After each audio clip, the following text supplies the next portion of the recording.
Allow the children it's okay. It's okay. Off your mind. It's okay. She off your mind. Chai! Now wow, people wey suppose talk truth to power don't off mic. And if we talk, now 500,000 they go summer us, call them hate speech. But fear not, my ego don't come. Ingo torchlight every corner, nooks and cranny of all these bad people where they spoil our country.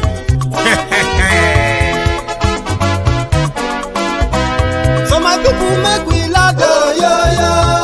My ego don't come, oh, yo, yo. My people make we shout, oh, yo, yo. My ego don't come, oh, yo, yo. My ego don't come, man of the masses, oh, yo, yo. My ego don't come, oh, yo, yo. Political, yeah, yeah. My ego don't come, oh, yeah, yeah. This one not the off in mind, oh, yeah, yeah. My ego don't come, oh, yeah, yeah. And in the touchlight every corner, oh, yeah, yeah. My ego don't come, oh, yeah, yeah. Okay, some people be they holla say they want the power. Chai, them be promise us say we go get light and power. Nah. Them hustle sote they can't get the power. But now they know they do anything with the power. Sure. Every day, dollar, just they get the higher power. Over naira. See them talk say, make we off mind. But thank God say, my ego don't come. So my people make you ladder. Oh, yo, yo. My ego don't come. Oh, yo, yo. My people make we shout. Oh, yo, yo. My ego don't come. Oh, yo, yo. My ego don't come, man of the masses. Oh, yo, yo. My ego don't come. Oh, yo, yo. Political, oh, yeah, yeah. My ego don't come, oh, yeah, yeah. This one not they off in mind, oh, yeah, yeah. My ego don't come, oh, yeah, yeah. Person where they do evil, no one make person talk. Them say that my ego, that man too they talk. He too they talk. Say my ego diary, he they hot like pepper. But every day then they take money in bulk. Woman picking, they the street they hawk. See them talk say, make we no talk. But thank God say, my ego don't come. So my people make you laugh, oh, yo, yo. My ego don't come, oh, yo, yo. My people make you shout, oh, yo, yo. My ego don't come, oh, yo, yo. My ego don't come, man of the masses.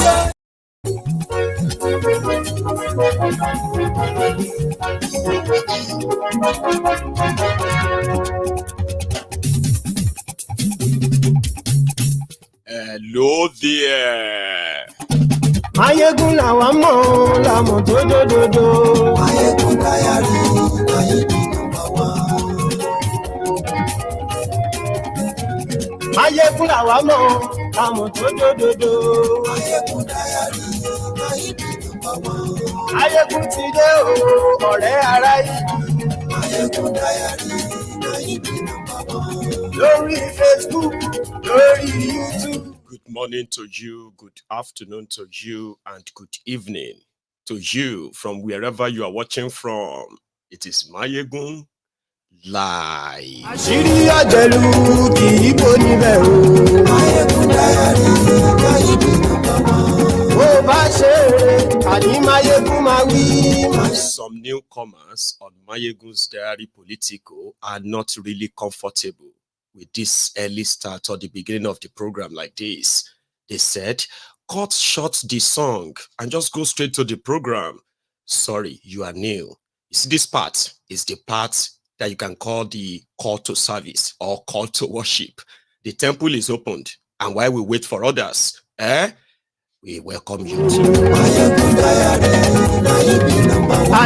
That is why when you are watching Mayegun's Diary Political replay, right, you can fast forward the first 6-7 minutes. It's so important. All right? Share the broadcast. Mayegun ti dé. Mayegun ti dé. Ọ̀jẹ̀lú ẹ̀sùnràkì. Mayegun ti dé. Àní ẹ̀sùnràkì. Mayegun ti dé. Lórí Facebook. Mayegun ti dé. Àní ẹ̀sùnràkì. Mayegun ti dé. Read the caption of the broadcast, the description of the broadcast. drop your own offering, which is like the broadcast, then share it, because we are starting in a moment.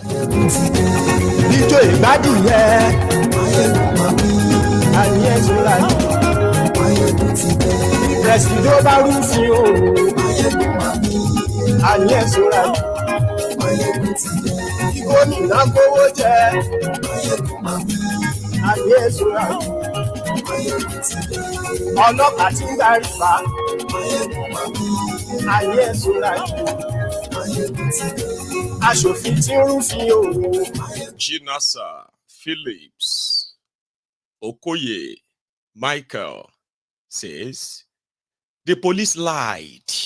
We know they lied.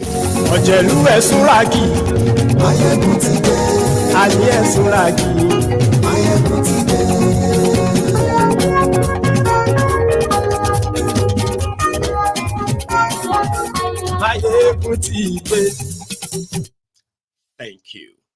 Motideo. So good morning to you once again. Good afternoon to you, and good evening to you from wherever you are watching from.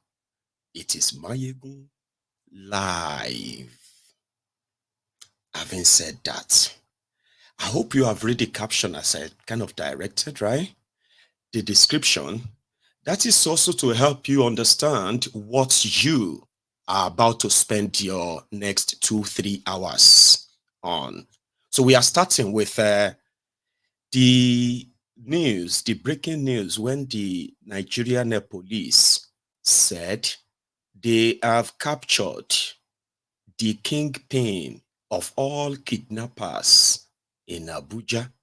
This was their response to public outcry that although Nigeria is not safe for anybody, including your criminal politicians, however, the fact that the Federal Capital Territory of Nigeria, Abuja, the seat of power, was under the siege of Fulani kidnappers, Fulani terrorists, who are no longer staying in the bush or staying by the roadside to kidnap people, but go straight into their safest homes.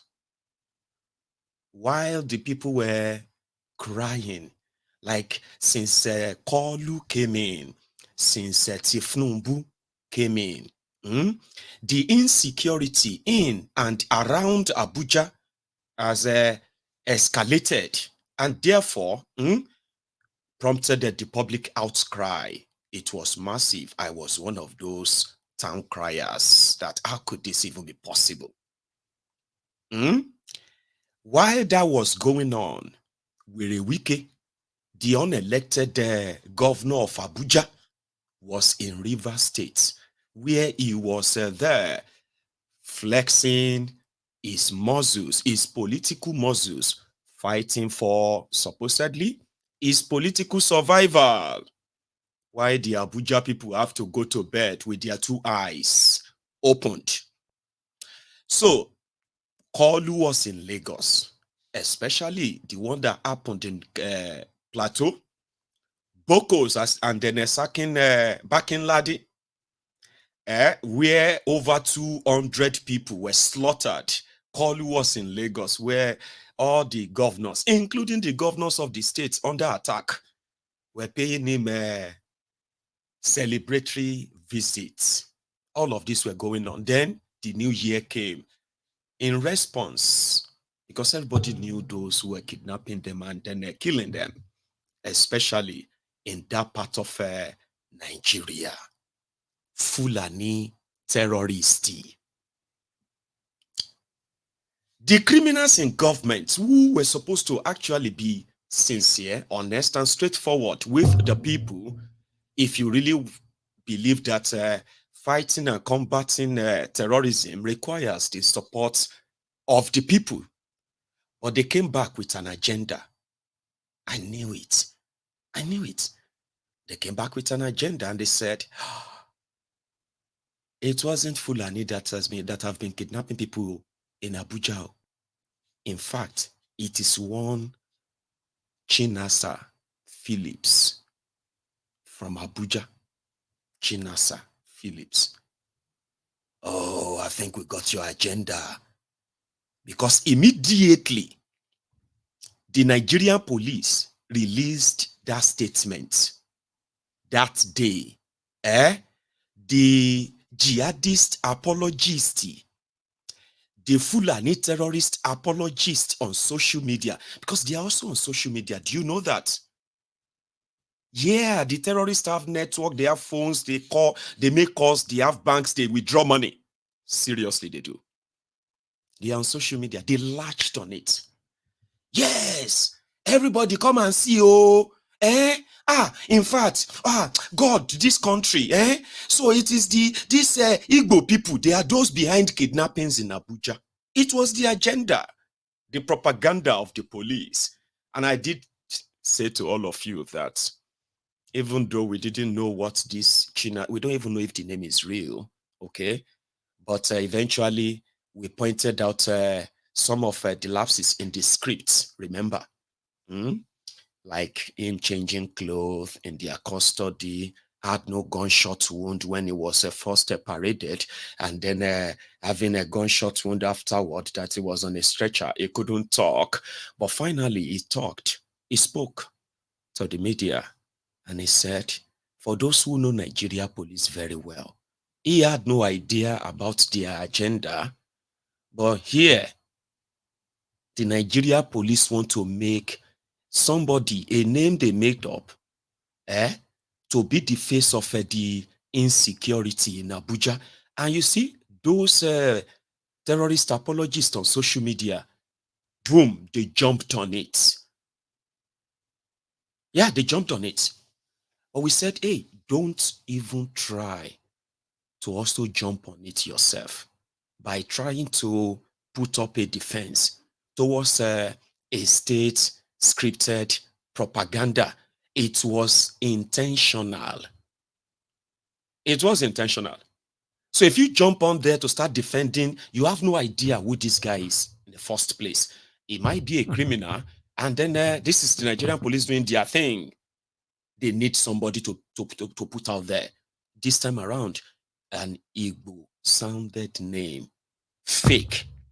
By the time they came out to that, they were releasing a statement, and they were parading the supposed kingpin of kidnappings in Abuja. They paraded, they sort of uploaded the image of 3 rusty Beretta guns.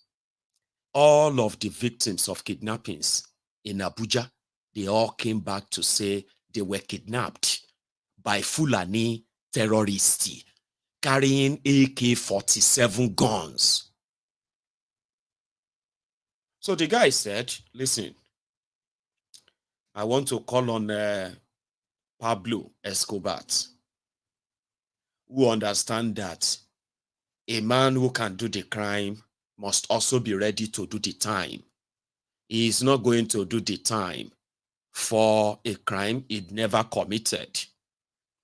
And the agenda to make him the face of kidnappings in Abuja is to distract everyone away from the real culprit, because the real culprits, the Fulani terrorists, the Boko Haram terrorists, their sponsors, they are in government. So everybody is very afraid. They can't say Fulani terrorists in Nigeria. They call them bandits. Fulani terrorists invaded another community in Enugu yesterday. They kidnapped 4 women who are working in a new, what do you call it? A palm a palm oil company or factory in Enugu. I'll come back to that. Fulani terrorist. However, I don't want you to take my word for it, okay? And I don't actually want you to also believe everything this guy has to say. But I can go on it and say, you probably would never believe the criminal police themselves, right? The whole thing is so shady. To the point that it seems to have been like a lost cause, blaming the kidnappings in Abuja on this manufactured Chinaza Philips that they later added Okoye Michael. Do you get that now? The guy said, no, I'm not. Pablo, you know, say in the criminal world, now the crime where you do, you go get the punishment for. Listen to him. Chinaza, the supposed kingpin of kidnappers in Abuja, Nasarawa, and all these places. The guy said they were car snatchers, the armed robbers. Armed robbery is an act of terrorism too. All right? But if you now catch an armed robber and paraded him as the leader of all of the kidnappers, collecting ransoms, and you have no, you know what I mean? You have no other thing than to say, we found the 3 Beretta guns on him and he confessed to it. Here is the guy, just for the record. First of all, I want to greet the President of the Federal Republic of Nigeria. You said? Mr. Bola Tinubu. He's greeting the President. And the ordinary President. Brekete family. But anything I say today, let it be recorded. That's why we are here. I know some people will say I'm lying because this is how we always do. I'm going to say, everything I'm going to say is the truth and nothing but the truth.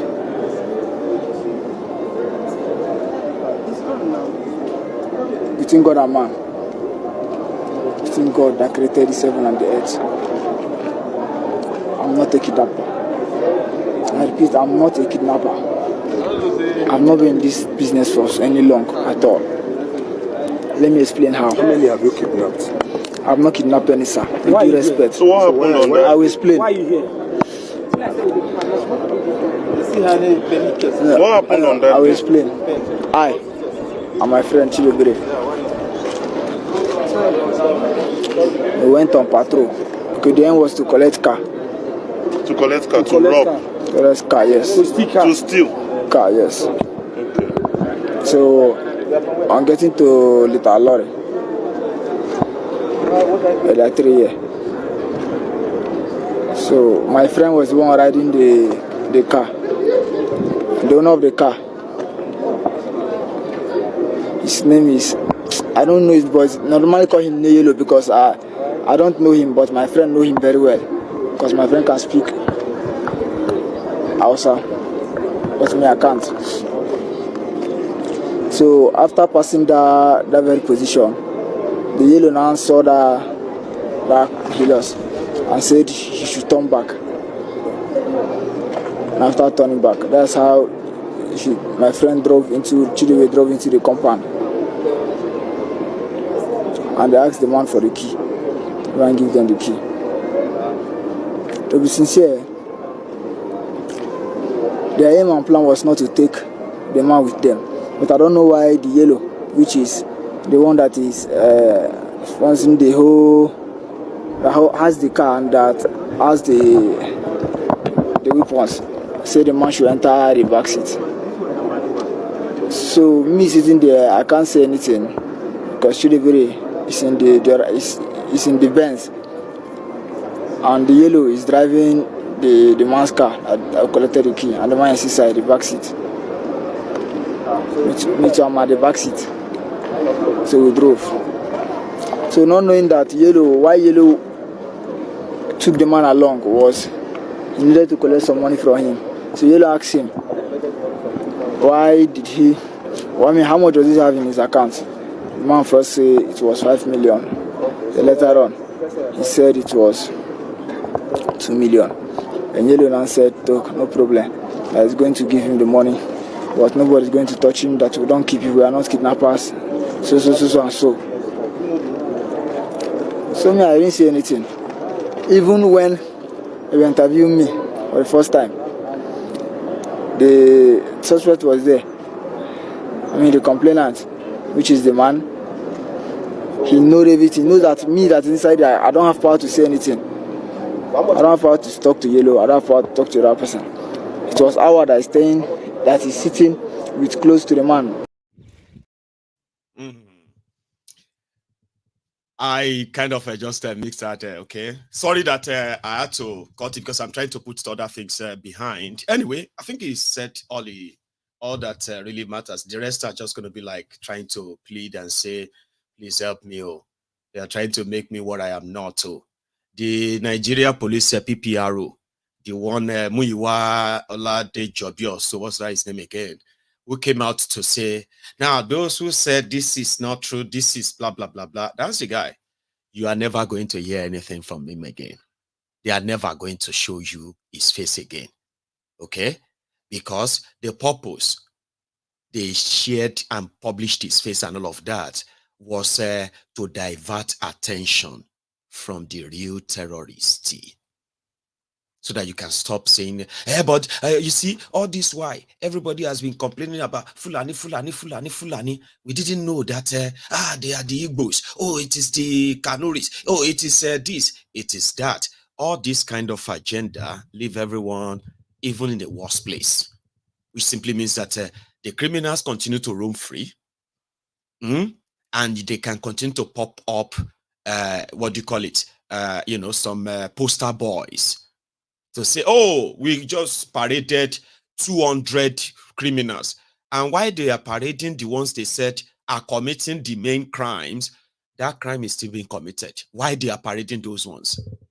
So you cannot use propaganda to fight, what do you call it? Terrorism, so to say. If the propaganda is not against the terrorist, if you are putting up propaganda to deceive your people, you can't win any war on terror that way, right? Where the Wike on the part said, listen, guys, this old insecurity in Abuja is politically motivated. In fact, he is also suggesting that maybe in Fubara, they send people to Abuja so that they will make Abuja unsafe. And they will make him look like a failure in the face of Tinubu. So some his political enemies, they are the ones making Abuja unsafe. Typical, right? Listen to him. And that's what we take us to reverse afterward, by the way. Monday too. Some of these things are political. This one. Let me tell you. Let me tell you. The so-called alarm. You don't know. Some politicians are bent on making sure the government does not survive. And how do you do it? By creating unnecessary tension. By, carrying propaganda that something just happened there. They tell you it has happened 25 times. You must understand how our system works. There are those who are blackmailers who are paid. They are paid. Tell me, how am I going home on a Friday? Do you understand what I'm saying? How does it affect you not taking security serious? They say you're distracted, and that's what distracted what? By reverse politics. What is the politics? So the only time the kidnapping is when I'm not around on Saturday. So they don't kidnap Monday to Friday when I'm around. So these are the things we tell you. So you now see that is political. That is propaganda. That is blackmail. When we came here, people said everything in Abuja has collapsed. The refuse are taking over the place. No street lights, no road. Right? People are saying so. How many of you have even come out to commend us that in these 5 months you have been in office, we have seen changes? All you do is pick one that has not been solved or that appears to be the problem then. You forget the ones that government have put effort and which are yielded results. Nuisance Lele. That's very Wike. Politician is going to always kind of make it about himself. And in that regard, security of lives and properties, which is a 24 hours, 7 days, 24 hours a day job, 7 days a week, and then 365 days job. To them, it's pretty much like some people are just blackmailing us. You have seen the videos of those places affected in Abuja, where people got kidnapped, for those who have had their family members or loved ones killed because they couldn't pay the ransom. You've seen all of that. So these guys, it's all blackmail. In fact, some people are being paid to make it look like Abuja is not safe. So that's why I said that sometimes you can use propaganda to gain power or get a job. I don't know, but when it is time for you to do the job, you can't use propaganda. You have to actually really do the job. It is the job that will speak for you or against you. It's as simple as that. But these guys don't really care. That's why I said they are probably one of the luckiest. Nigerian politicians are the luckiest politicians on the surface of this earth. You know that? It's a place where they don't have to be responsible for anything. In fact, trying to be responsible can put you in trouble. Have you not noticed? In case if you have not been paying attention. Not saying anything. All right? Not explaining anything. Is pretty much convenient for them. Because every time they try to kind of say something, they say stupid things that gets people more angrier and angrier. So, unfortunately, anyway, I would have taken us straight to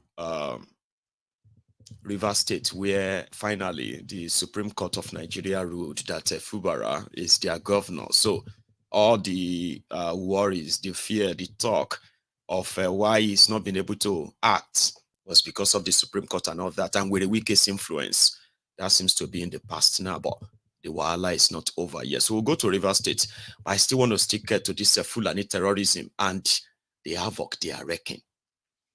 Kolu left Nigeria yesterday for France, private visit. He called it, not working or anything, right? Just private, while the people continue to bury their loved ones killed by Fulani terrorists in Plateau State. Mangu remained under attack even till now. And the accusation of the involvement of the Nigerian military protecting the terrorists, and then, in fact, shooting at these people, preventing them from, fighting back. More videos of such have also emerged on the internet. I'm going to share some of them with you. So somebody said that, they would love to see the full interview of that Chinaza before we go into any other thing. I'm so sorry that I kind of interrupted it earlier, okay? So let's go back onto it. It's a quick one for those who probably just joining as well. The lead right for this broadcast. Chinaza Okoye, please. First of all, I want to greet the President of the Federal Republic of Nigeria.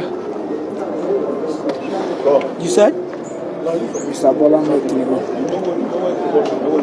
He's greeting the President.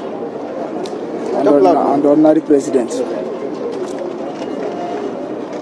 Brekete family. But anything I say today, let it be recorded. That's why we are here. I know some people will say I'm lying because this is how we always do. I'm going to say, everything I'm going to say is the truth and nothing but the truth.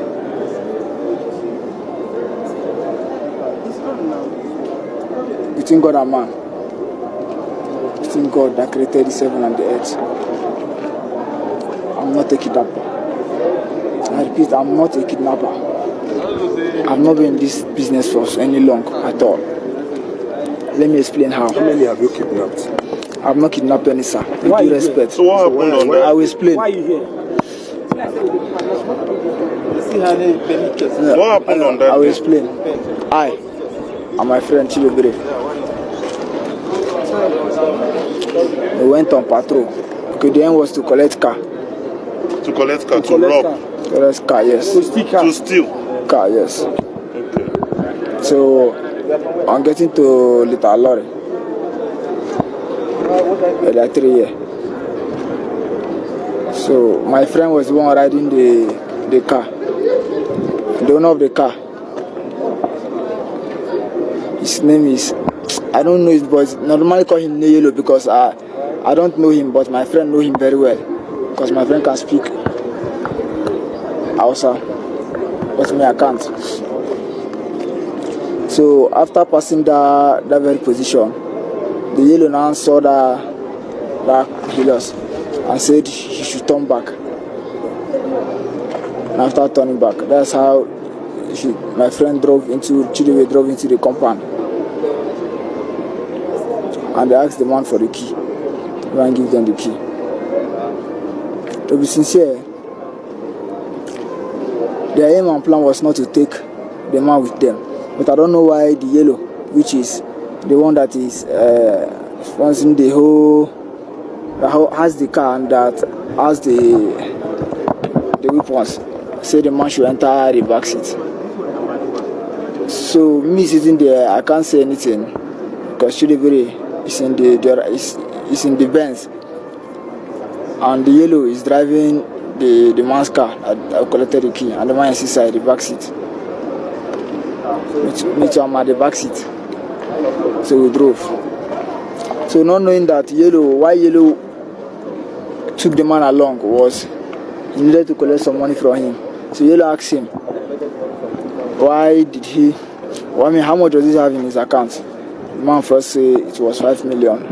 Then later on, he said it was 2 million. And Yellow now said, no problem, I was going to give him the money, but nobody's going to touch him, that we don't keep you, we are not kidnappers, so and so. So me, I didn't say anything.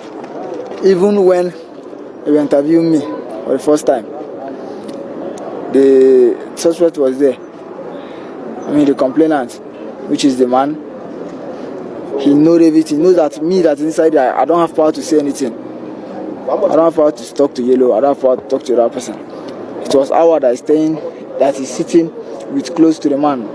I was pointing the man gun, and Yellow that is driving. That's it. So their main aim, they want to snatch the car and take it to move it to Kano. So how many guns were you people carrying that day? Yellow normally come from Kano. The first day he came was on 16th. Understand me? He came on 16th. So that 16th, we didn't see anything. So he went back to sleep in the garage. That was the first day I saw Yellow. But the Chidebere I was telling you about is my friend. I know him very well. I know that one very well. But the Yellow, I only know Yellow through that Chidebere, and I know the other Awal through three. It was Yellow that brought the guns. So how long have you been in this armed robbery business, and how many are you in your gang? How many cars una don't carry? How many cars una don't carry? Sir, with due respect, let the word here. I've not snatched any car on gunpoint to anybody or carry anybody's car. The last time I was in problem, which I was interviewed very well. Tingo man, I just came out from somewhere, from challenge that I had with my Oga, Mr. Aruna, because I'm an electrical engineer. So after having some issue with him, that one, yes, I took his money. It's my Oga, I normally do work for him. So after them, the whole thing, I have a car that I normally ride as taxi, used in town service. And this Chidebere, Ahmed Chidebere was one of my driver before. I was one of my driver. So that time, I collected that one that he was riding after I submitted one to my to easy to compensate him for the money that he got issued with him. So then, I was not having anything after coming out from that case. No car, nothing to do, no work in sight. So then we met someone called Johnson. He knows us very well as a taxi drivers. So he now asked Chidebere, that what happened to his car. Chidebe say he had an accident with the police. The motor that is riding is a police officer that had.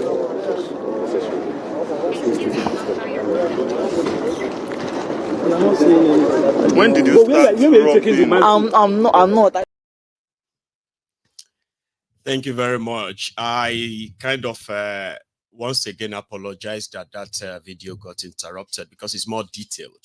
And I think the reason why I said I didn't want you to see the video and feel sorry or pity or whatever crime is involved in is not denying to be involved in armed robbery, car snatching, syndicate. Okay? But there are some things he mentioned in that video that the police didn't tell you, except the script that they wanted you to watch. Police said it was already, that's what the police said. They said he was on bail for similar crime, and that is the crime of kidnapping. He said courts gave him bail in September, and he went back again to kidnap people again. Number one, like I said, is a badly written script. There is no bail for kidnapping in Nigeria. As worse as Nigeria is, once you are caught, they can make arrangements and allow you to escape. But once they take you to court, there is no bail. But police said this guy got bail. Then this guy said he was pretty much like somebody who was doing well. Like, you know, he had a taxi company. His friend, Chidebere, used to work for him, drive one of his cars. That means it's probably like he had his business going. Then he mentioned his Oga, one Alaji. Did you hear that there, right?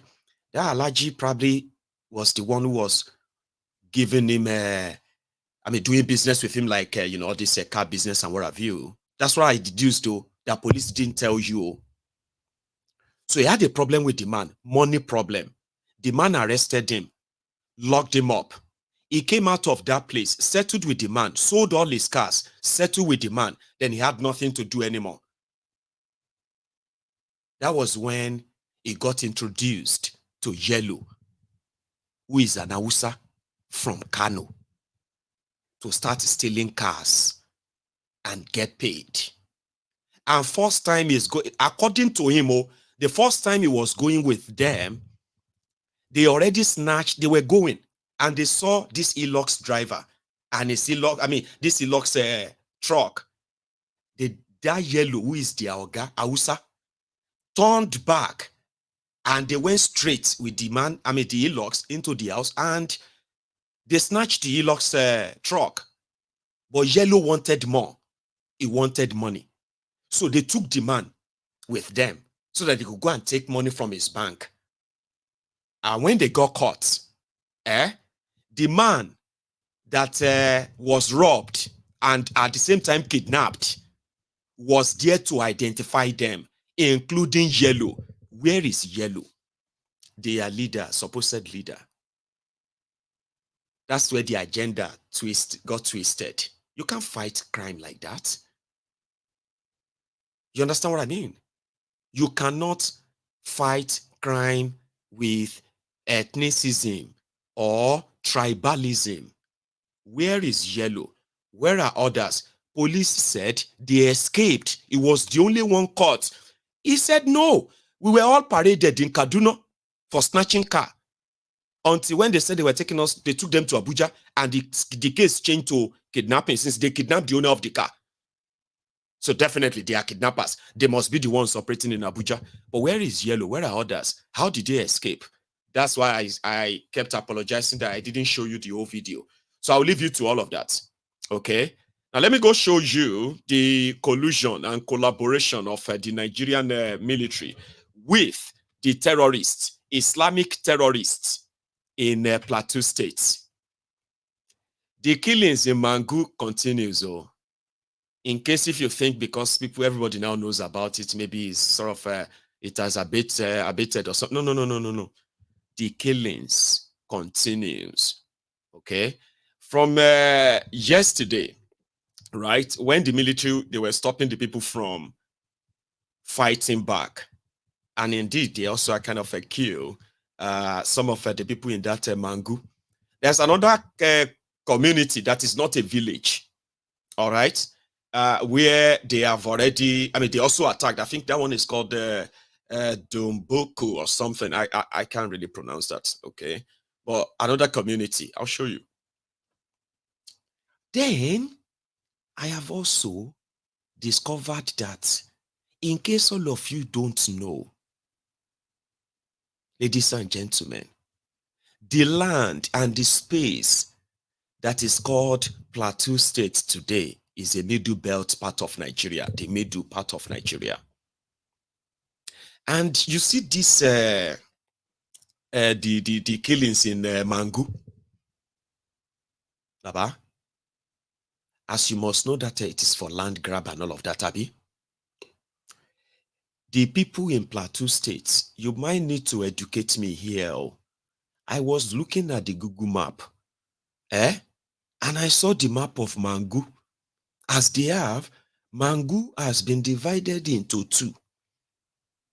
Mangu Ausawa and the normal Mangu. So you will need to educate me before I misfire. Do you have Hausa indigenous people in Mangu? Like indigenous? How about Fulani? Anyway, you would have to educate me. Okay? But here, take a look at this. This is Mangu. Yes. Muna Mangu towards blood attack Muna we are trying to defend our right, and these military people they are here to defend the Fulani people. Yes. See their vehicles. See their vehicles. Yes. They are shooting us. They even killed two of our. Because it is real. The military said they are going to arrest. You see that Christian Association of Nigeria man yesterday? The Nigeria military said is going to be invited to come and talk, show them where the military is protecting the police. While they will, I mean, there is supposed to be a curfew. There should be curfew where everybody there inside. Even where there is curfew, there are cows. The law of curfew doesn't cover their cows. Take a look. Don't know where they are coming from this morning with their luggages. See these cows. This is the 5th one. Usually, every morning they pass this way up, but this time around they are coming back this way. And most times when you see them like this, an attack has happened. Let me just run and get this. Mama inakwana lapia mana jisoro shanune. Yes ma. Ante ngasa jari gato gasuna. Lapia kalo mami. Yes ma. Nagode ma.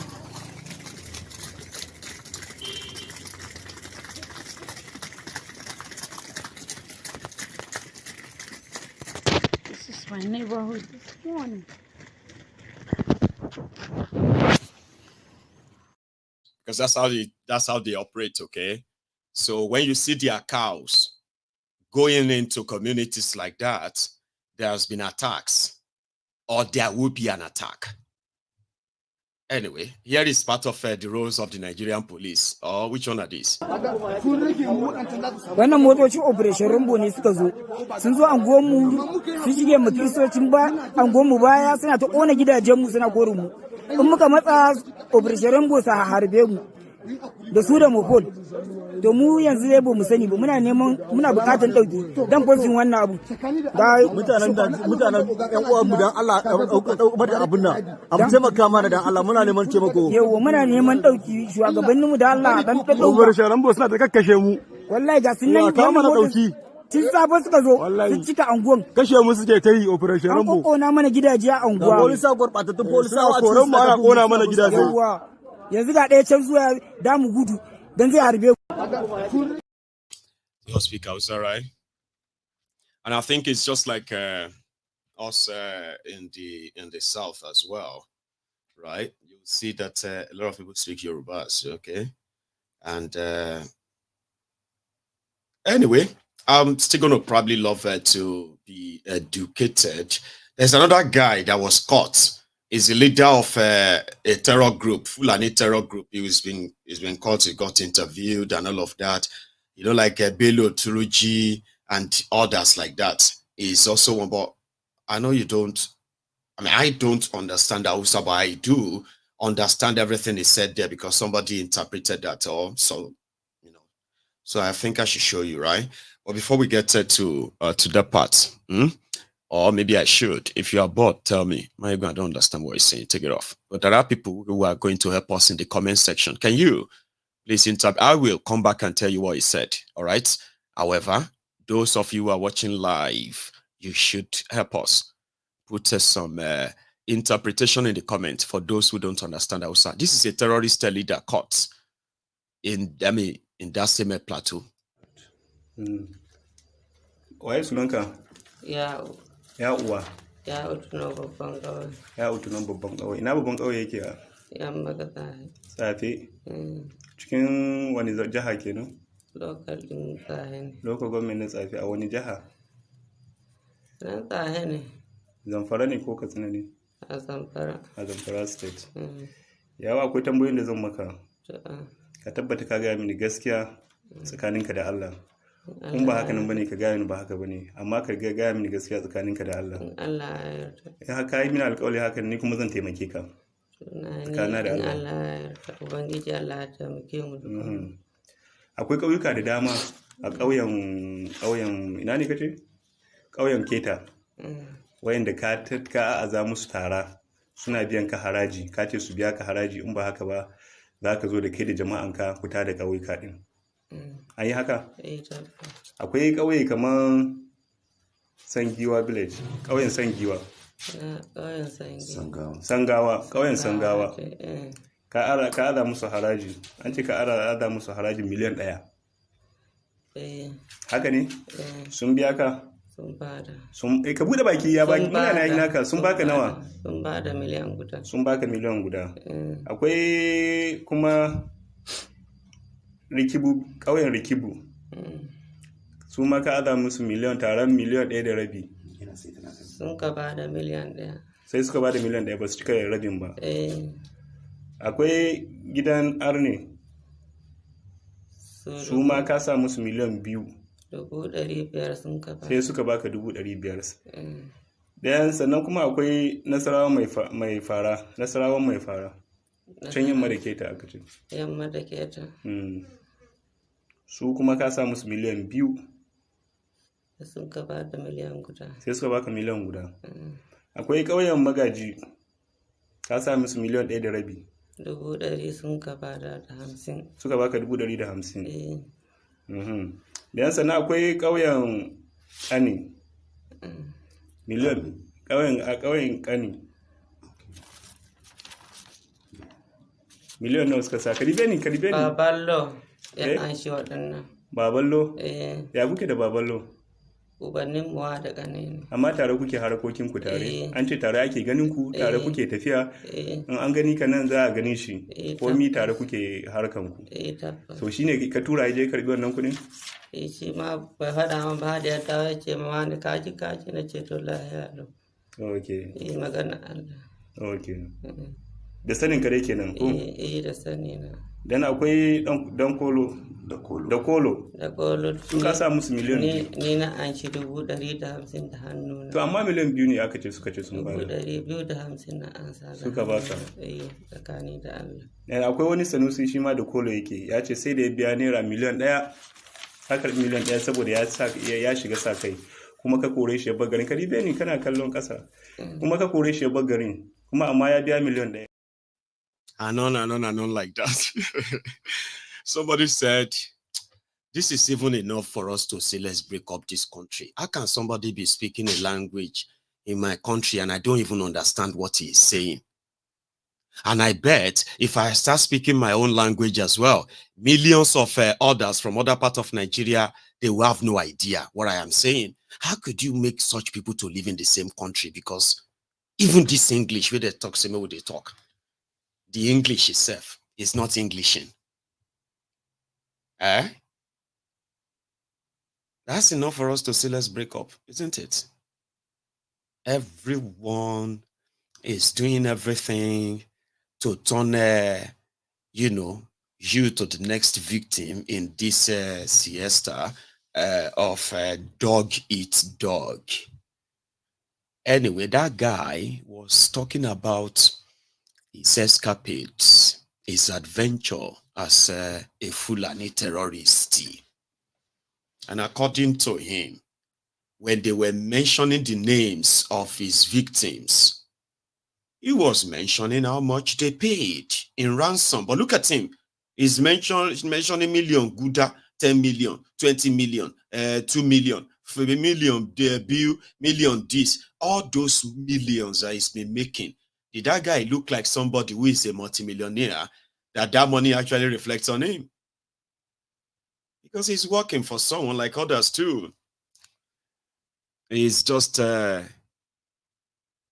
recruited a criminal, okay, who is putting fire into the lives of people like that, burning them. But he's not doing it also for himself. He's doing it for those who ensure that he got supply of his weapons, guns, and all of that stuff as at when due. And when you pay the ransom, the money goes straight to those who are their sponsor. And there are those in government, sadly. Very sad. And talking about the criminals in government and what they can actually get away with, we are going to go to Rivers State. There are some dramas even before now when it comes to Rivers State. So that is why we are going to stop by there briefly, or maybe just for some time. Fubara, let me give you this backstory so that you understand going forward what's going to be the next thing now. And then you can be able to anticipate what their next boost is going to be all about. Wike ensured that SIM card Fubara became the governor of Rivers State without even having to spend a dime, but the stolen public fund in Rivers State to make him that governor. He did that. Unfortunately, he didn't do it for free or for the love of Rivers State. He did it for his own survival. He said, "This is my political structure. On this, I am going to build my retirement." He was going to build his retirement on that, but something wasn't right. They said that even our Lord, our God, now only 10% in they take from all of our sweat.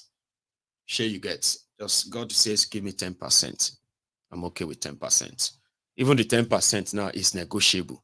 A lot of people don't even want to pay a dime to God. So who the hell is Wike to be demanding for 25% to 30% of all revenues to accrued to Rivers State, including 75% of all political appointments in Rivers State? Like, what the hell are you? You are not God. I think that was the beginning of the problem. Okay, we wouldn't have heard anything if Fubara suddenly didn't feel like this is too much. And Wike also, on the other hand, said, no, he's lying. The reason why we are having problem is because he has been hobnobbing with my political enemies, the people I fought for 8 years. He is bringing them back to Rivers State. He is empowering them. Baba, you the mad, now you appointed almost 80% of his political appointees, chief of staff, commissioners, personal assistants, essays, and all of that. Baba, now you appoint all of them. The entire, 100%, sorry, 95% of the House of Assembly, you appointed them. So how come you are so scared if he's meeting with people in his own political party, PDP? So that was the question anyway. So the two parties were like, you know what? Before you destroy my structure, I will destroy you. That was with Wike. So he unleashed the House of Assembly on him, remove him, impeach him, so that we can just get it, done and done over with, right? Then a lot of people started reminding Fubara himself, like, you dey mad, you be executive governor, use your power. So this has been the back and forth. You've been following the drama and all that. So, what do you call him? Kolu Tinubu then decided to wade in. When he waded in, he just gave a resolution and order. You, Fubara, all those people who resigned as commissioners and appointees of your government, loyalists of Wike, you will need to resubmit their names to the House of Assembly that you declared their seat vacant. Nothing like that. Okay, so you will go back, all right? You will represent their names. They will be sort of cleared. You will swear them in again as your commissioners, okay? You will give them all of their positions back and you will work with them. Those are Tinubu's conditions. That actually got a lot of people in Rivers State so angry. Like, no, what the hell? They know that's well, like, calm down. You know, says Supreme Court is yet to give their judgment. That is why Fubara cannot do anything and all of that. You know, Nigerians, here you get, somehow they love their oppressors differently. Some just don't love them. They just enjoy the fact that, what do you call it?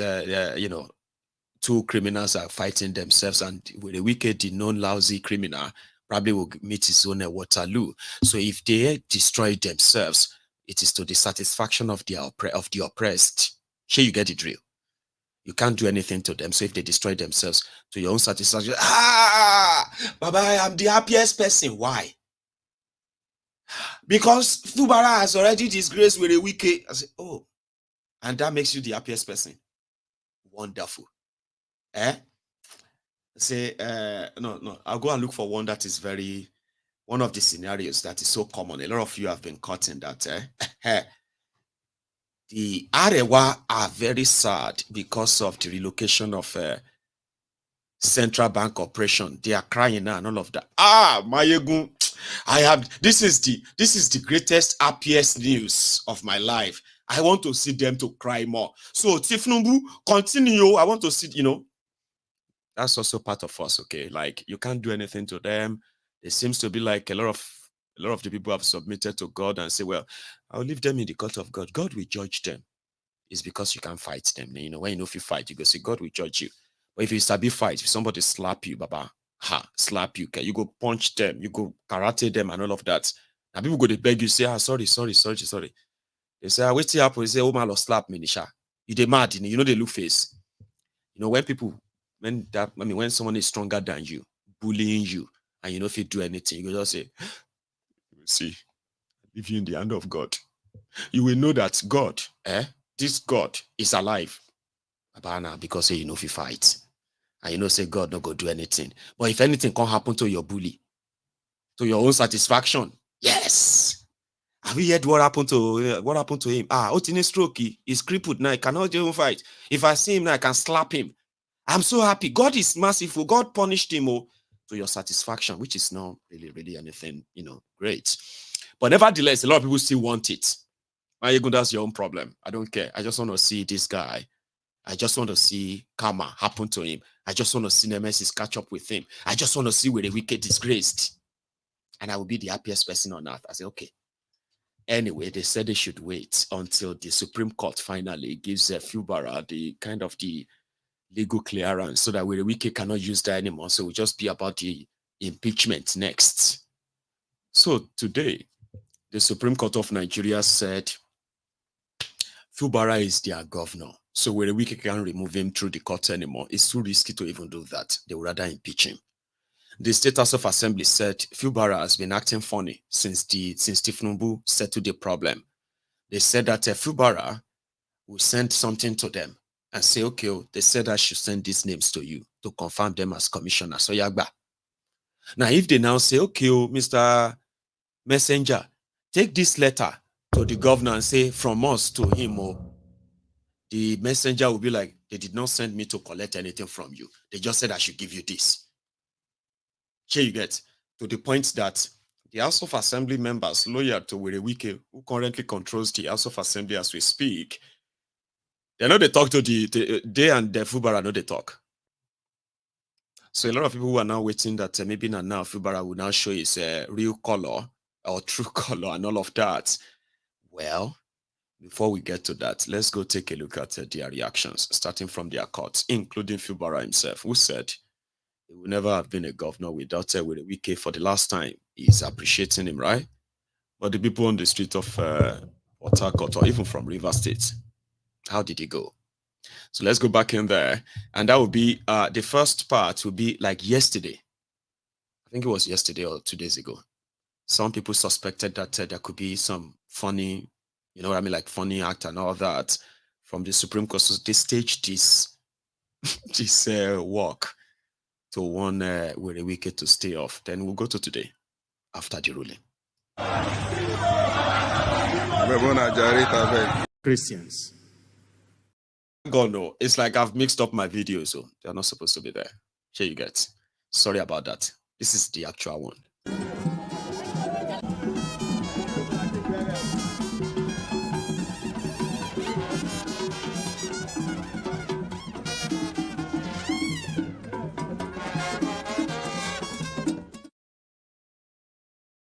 We are saying that the position of the Supreme Court must be obeyed.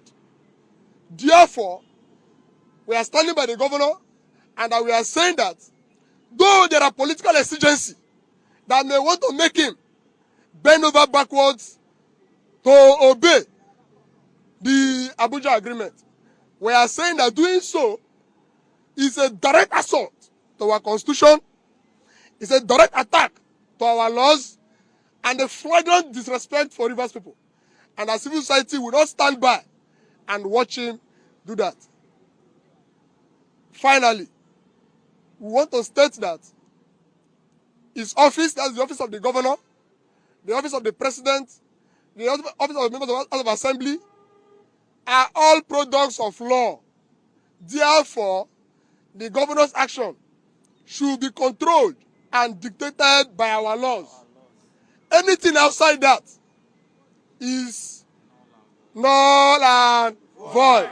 Rivers State is not a banana republic, neither is it the animal farm as demonstrated or painted by George Orwell in that his famous book. Therefore, whoever, be it the governor, be it the president, be it the assembly members, who are bound by the seventh schedule of our Constitution of the Federal Republic of Nigeria when they all took oath of office.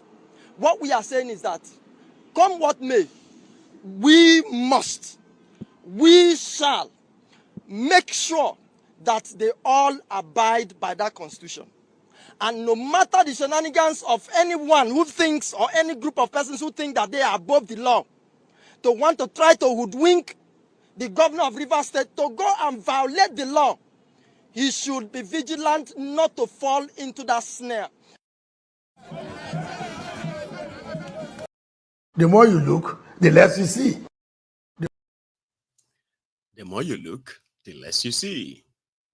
So straight from the court, all right? Let's go back into what their court ruling says today, and then the reactions that followed. Here. That of a fact, similarly, Fubara is the governor of Rivers State. All the grounds of appeal were dismissed. We return all the glory to God, and we give our unflinching support to the governor of Rivers State. There will be no longer any distraction. His focus will be on how to empower Rivers State through infrastructure, develop our economy, and of course, guarantee that the future of our children will be on solid ground as Rivers people. Thank you so much. Thank you. No sin, no sin, no network, no sin. Day your day.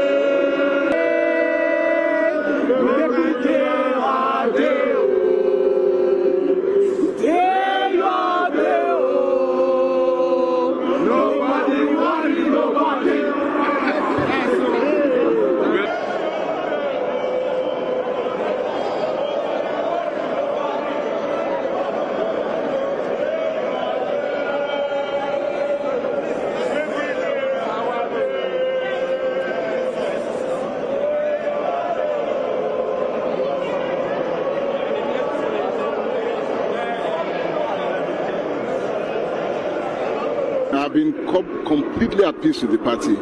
What we have shown is that as an individual or as a party we fought on, and we took it to the end, and I think we did a very, very good fight with or without anyone. Rivers people, with our governor, similarly Fubara, he was so voted for, overwhelmingly. Given by Rivers people on the 18th of March 2003.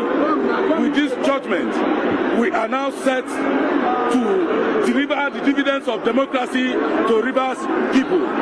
Governor Sim will now carry out his massive developmental stride he has planned for Rivers people. Rivers people are happy with this judgment because it reconfirmed what we all did on the 18th of March. Thank you very much.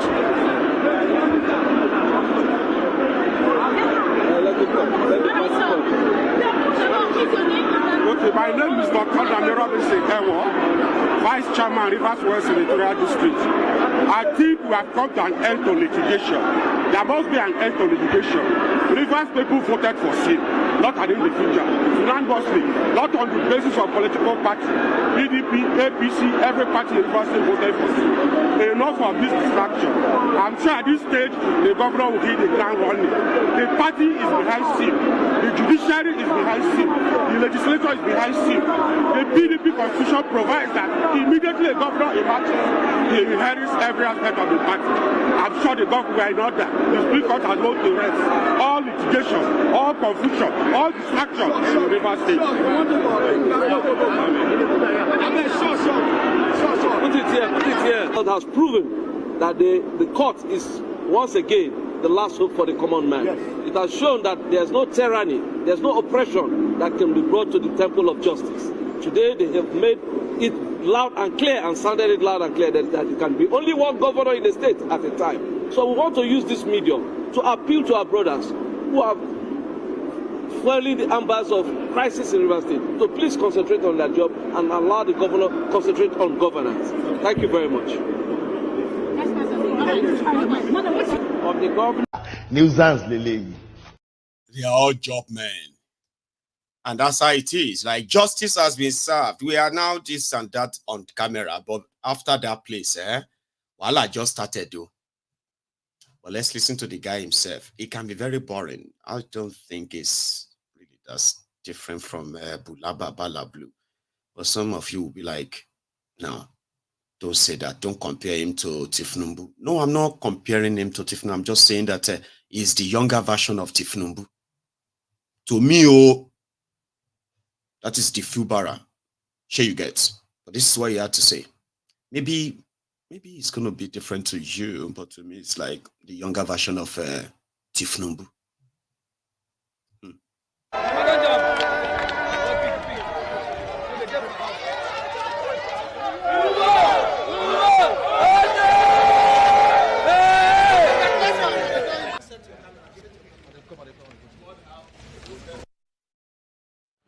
Yes, I found it. Where is the... Wait. Where is the matter?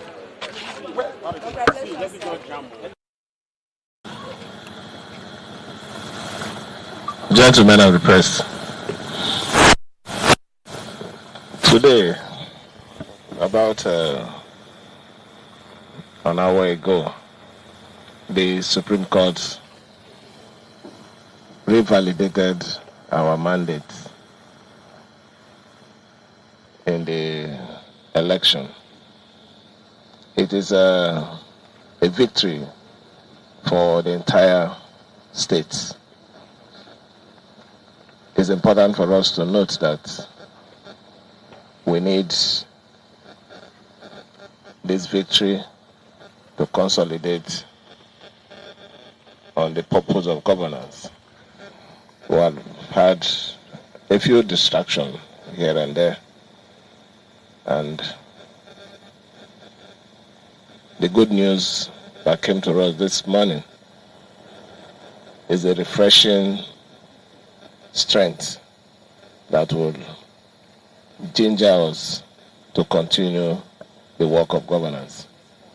But I have to say these few things in addition to the victory that we recorded today. First, I want to commend the president for his fatherly role on every issues that concern our state.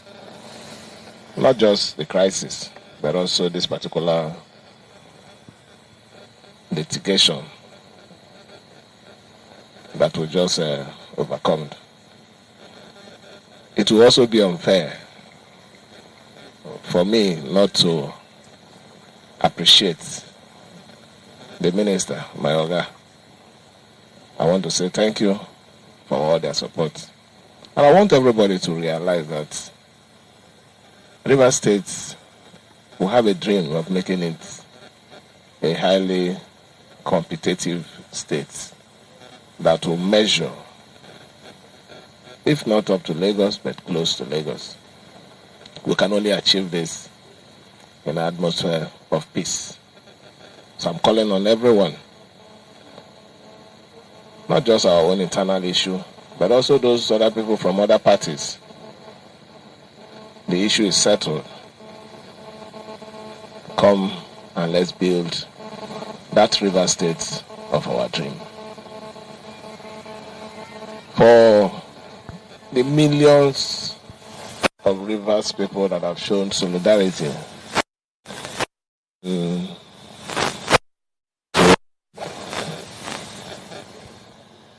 internal crisis started, I want to assure you that our purpose for governance will not, for any reason, be deviated. We will continue to protect and provide the basic needs of governance to everyone who is doing business and who lives in River State. We will address our state very soon on the victory, but for now, let's everybody be happy that one elephant is out of the room.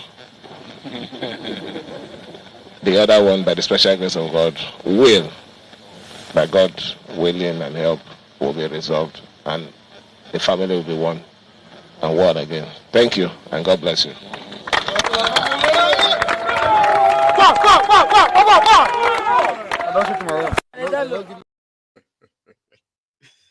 They should enjoy it while it lasts.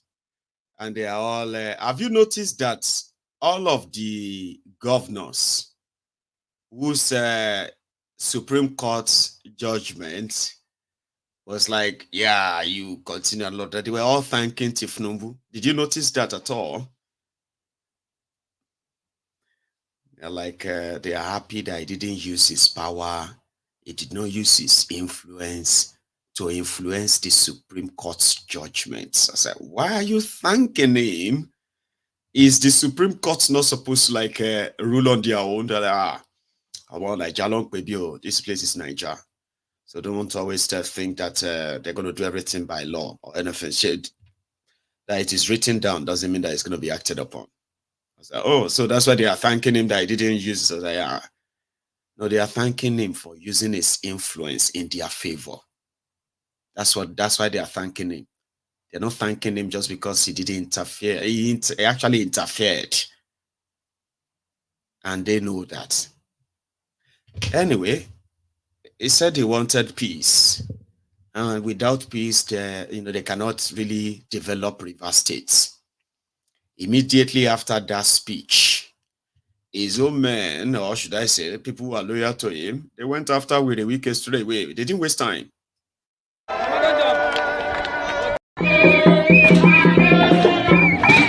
We are scattering you so we can be born. It's falling down.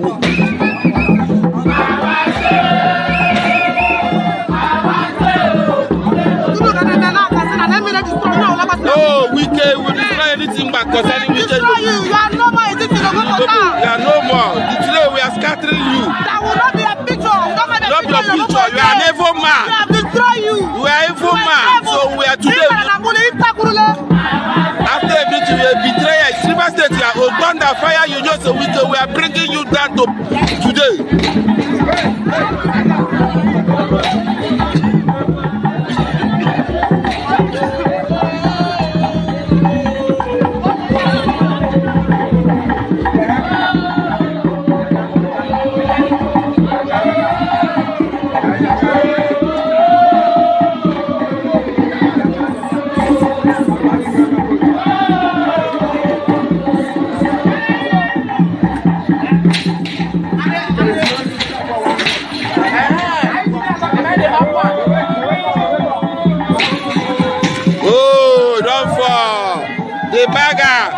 and destroy this thing.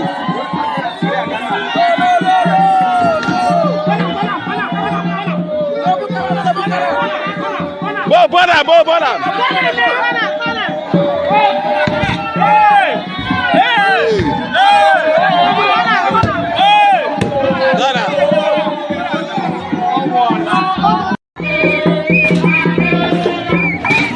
We are scared. Bonham. That's where the Wike. So it's not over. Sure you get. These are the reactions after the Supreme Court, this or that. So you can all still look forward to the continuation because it is not, that, except, I don't know. I just 100% sure that you've not heard the last. And tomorrow is another day. Another day rather. So going forward, I did not just pick on the ongoing and continued genocide, Fulani terrorism in Mangu and other areas, especially in Plateau State, in the middle belt part of Nigeria and all that. Do you know the victims of all of this that actually will break your heart? They are children. Now, let me tell you something that you probably maybe didn't know until now. Do you know that because of the activities of Boko Haram alone, they have shut down more than 50% of schools in rural areas in the Sharia North. The crisis in the Middle Belt has affected not just people's homes, lives and all of that, including children, schools, and all of these are also affected.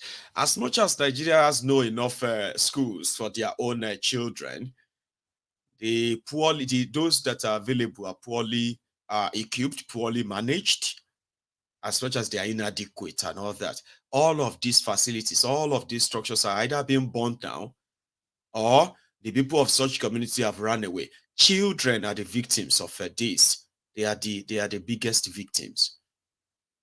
And they break out. Let me show you where, whenever they say they are in IDP camp, let me show you what it looks like. And tell me you still have that soft spot, soft mind, or soft heart, a place in your heart to forgive all these criminals who are actually like profiting from this. This is from Plateau State. Your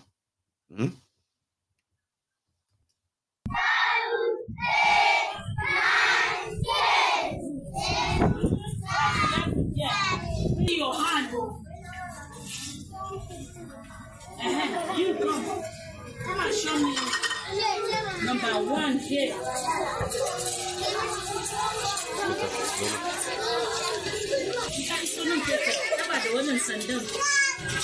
Number one about number one. Let's see. No, that is not one. That one is 4. It's 1. Wow. Nice. Good, very good. Clap for her.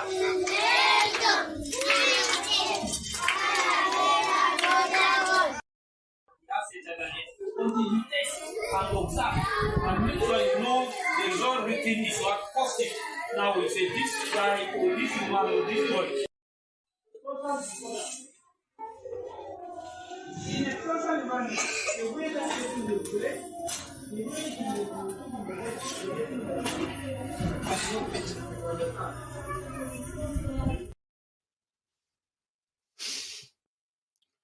Those are hurriedly put together makeshift learning place to make sure that the surviving children, some of them, their parents have been killed.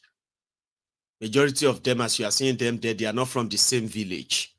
These are children, survivors from different communities scattered all over the place who found themselves in a place called IDP camp, internally displaced persons camps. And that's a fancy name for it, by the way. It is actually a refugee camp. But when you look at that picture, did you see any hand of government involved in their lives? Could you see that? Eh?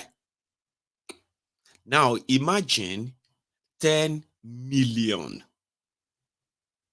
of such victims living in that condition. That is the statistical record of the damages and the victims of the damages that these guys have brought. So if you want to sit down there, you cuddle your children right now. You are holding your children, your grandchildren, if they are with you. You are holding them right now. You are cuddling them if they are still up, right? Because you value them.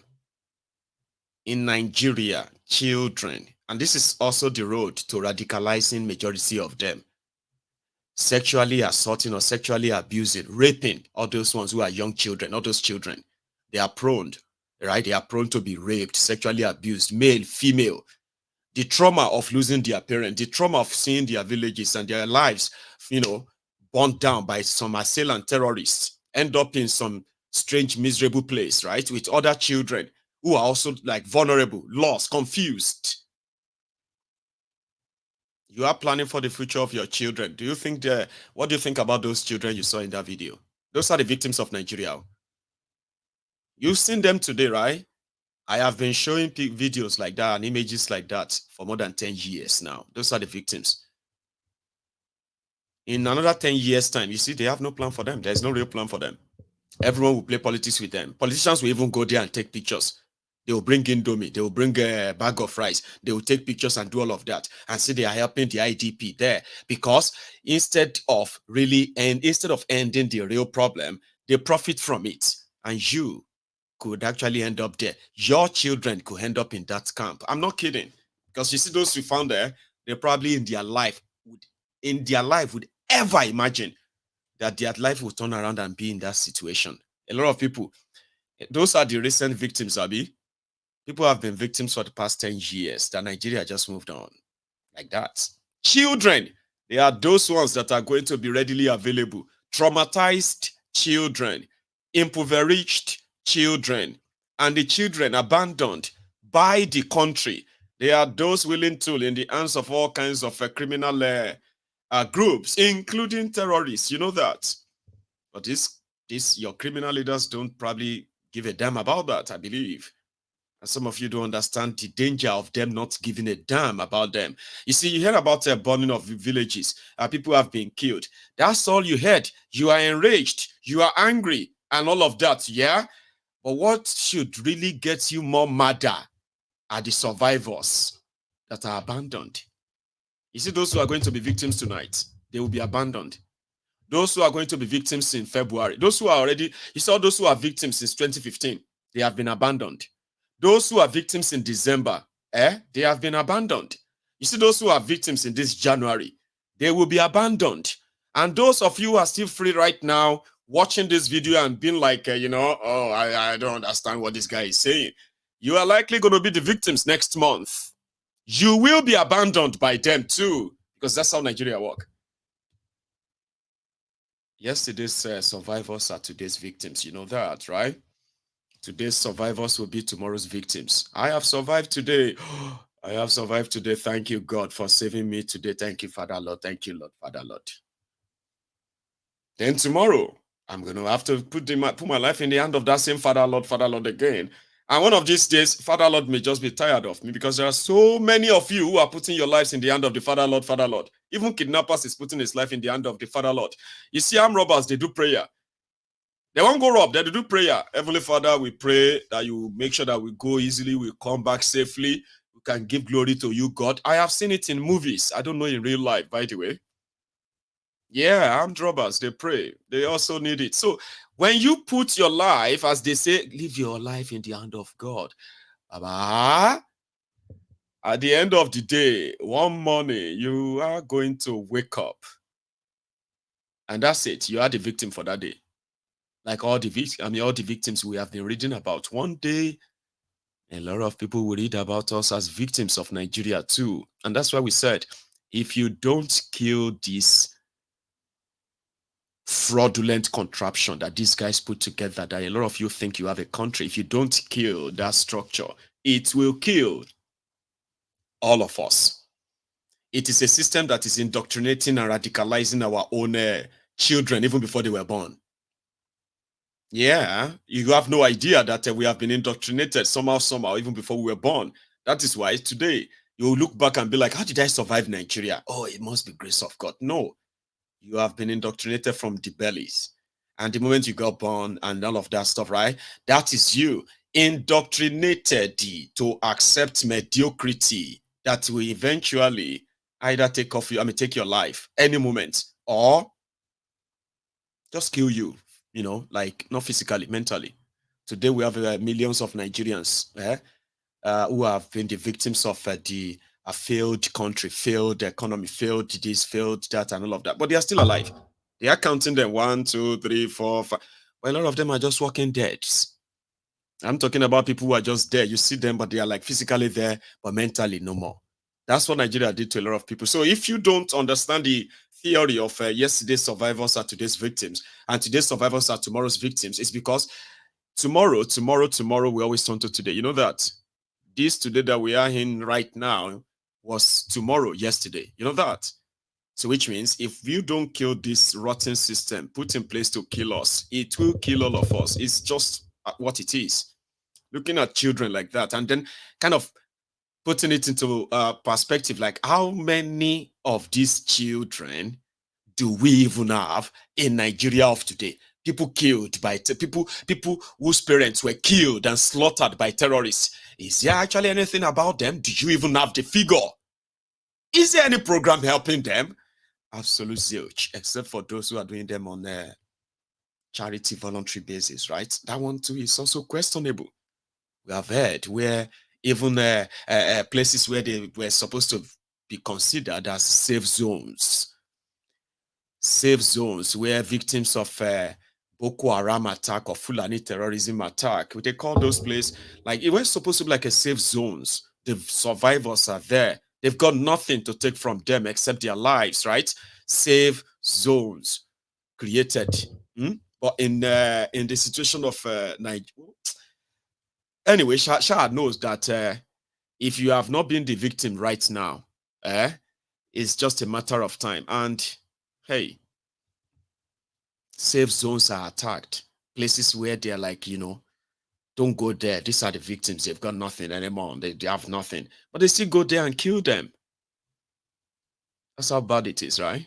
And I'm not trying to kind of make your evening so horrible, but you just needed to see that and imagine it's children. Take a look at your child or your children where they are sleeping out. Go into their room and check them and come back to this video. And imagine hundreds of thousands of children who have become victims. And nobody is really making them priority because there are more children that are going to be victims too. And these children are going to be abused. They're going to be assaulted. They're going to be sexually abused.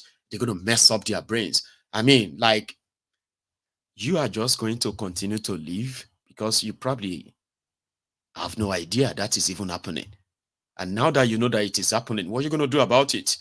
Or you're just going to hear it and just be like, you know what? It happens. It does. It's just that the victims are always different, right? And in this case, it doesn't really discriminate. It's just that it's a matter of time. I'm not trying to make you scared, but just think about that. Now, going forward, I saw a video where, okay, hang on. I think I need to tell you about this. It's so important too. The Fulani terrorists were reported to have invaded a community. Sorry, I'm going to need to read this out, okay? Because the pronunciation and all that, right? But this one happened in Enugu, a community called the Ogurugu. Now, this is this description, okay? So, Ogurugu community is right there in Uzo, Wani, local government area of Enugu State. Part of those communities, some of these communities that shared borders with the middle belt part of Nigeria, in Igbo land. They have been border communities that have been coming under constant and then ceaseless Fulani attacks. Now, this particular one that happened in Enugu happened yesterday. And 4 women. They said that, hang on, Yeah, they said that the similar thing happened in the area, I mean, in the Ogboli axis of that same place as well, right? So it was a palm, and these are supposed to be like, women who are also like farmers working in a palm oil company. It's like a palm oil, manufacturing company or processing plant, kind of, right? And the terrorists came, invaded the community, invaded the space, right? And they took 4 women. And the community currently are now like, they haven't contacted us to demand for ransom, but we know those who took our people. And yesterday I was talking about what a lot of you allowed propaganda to deceive you with. When Mazim Nnamdi Kanu said, they are coming, and they are coming with the backing of their sponsor who are in government. The ideal thing is for you to get ready and prepare to defend yourselves. The Igbos that didn't take him serious later took him serious. And when he started at the ESN, the political class of Igbo land, the governors and all of them, the elite, they were scared. They felt like Nnamdi Kanu could use that power of his own army, the ESN, to go after the politicians, which would be them. And that would be it over for them in Igbo land. So they started doing everything that, including working on how to assassinate and kill him. So when this one popped up today, I started seeing some of, Igbos who are not like publicly identifying with IPOB or Biafra and all of that. They started coming and they started calling on ESN. ESN need to go there now. ESN need to. I was like, oh, really? Do you really now believe in ESN, not in the Nigerian military or Nigerian police? We are getting there. Just same thing I said yesterday, that a lot of you today now knows that there is something called Fulani terrorist and Fulani terrorism. There are people called Fulani terrorists, and there is something called the Fulani terrorism. A lot of you are no longer afraid to say you need gun. We must protect ourselves. We need guns. 7-6 years ago, you were so mad at Nnamdi Kanu for asking you to get a gun. And if you can't use it, raise fund and give the guns to those who can use it and keep you safe. The other day, Sekou was here on Mayegun's diary, Political, and he said, right, the jihadism that the Fulanis were bringing, even those of you who claim to be Muslims, you should distance yourselves from them and never defend all this barbarity. Because your own type of Islam is not the kind of Islam that you think you are practicing. If they have the opportunity, they will kill you first. Even though if you are what? If you are a Muslim in your mind. These are fanatics. These are terrorists, land grabbers, bunch of criminals. See, you should never put yourself in the picture and say, oh, you are just fighting Muslim. No. Fighting terrorism in this manner shouldn't be fighting Muslims. If you are a Muslim, you are as much in danger as non-Muslims in the hands of terrorists, fanatics. So they sold the bobo. And it seems to have kind of lasted a while. But the whole house of cards is currently falling down. Everybody needs a gun now. Give us a gun. Even person we never hold. Person we say if you hold gun on their side, they're going to be like, oh my God, take it away. Everybody now wants a gun because of the Fulani terrorists. And they started shouting ESN. Sekou said, when these terrorists, they have different strategies that they use. The first one is to try and tell you that your leaders, that they are corrupt, they are evil. And then you begin to also see them as that. Then afterward, they will now encourage you somehow to begin to go after yourselves. So you see those ones who are weaker among you, they will try and give them uplifting so that those weaker ones, greedy ones, selfish ones, corrupt ones among you, they will kind of, give them power, give them money, give them everything that makes them look like they can speak on your behalf, and then they can just throw all of us under the bus for the Fulani terrorists to ride over us. Just like that. The weakest. They are succeeding in that part in Yoruba land. Thank God for this generation of Yorubas who will never buy into their cowardly, what do you call that, cowardly engagement, so to say. And that's why they call us Omale Yoruba, because of Tinubu, the drug lord. They're calling us Omale Yoruba because of the Fulani terrorists. Do you understand what that means? The Fulani says, if you can control your people, then you can have power. We don't want a situation whereby your people are going to be bold enough to want to stop our terrorists from advancing. Do you want power? Or you want your people to not say, yeah, I want power? Then you would have to let go. Protecting your people then, right? Say, yeah, that's fine. They will protect themselves. That's up to them. No, they won't protect themselves. You will disarm them for us. This is not a battle. This is not what have you. You will disarm them, weaken them, not able to fight us back and all that. And I think that's the arrangement. That's the arrangement. You see all those politically correct wearies, all those politically correct morons, the ones that will always tell you that don't talk like that. One of them was on my YouTube channel, I think this morning, okay? And he was trying to explain to us what Femi Adesina meant by killing Nnamdi Kanu or kidnapping him. This weary, politically correct weary, came and he said, I don't know how Mayegun and his followers, I don't know why they are trying to misrepresent what Femi Adesina said. Those are the politically correct people. They are like, no, it's not like, let me explain. They try to kind of, control how you see things, because they want you to see things how they see things.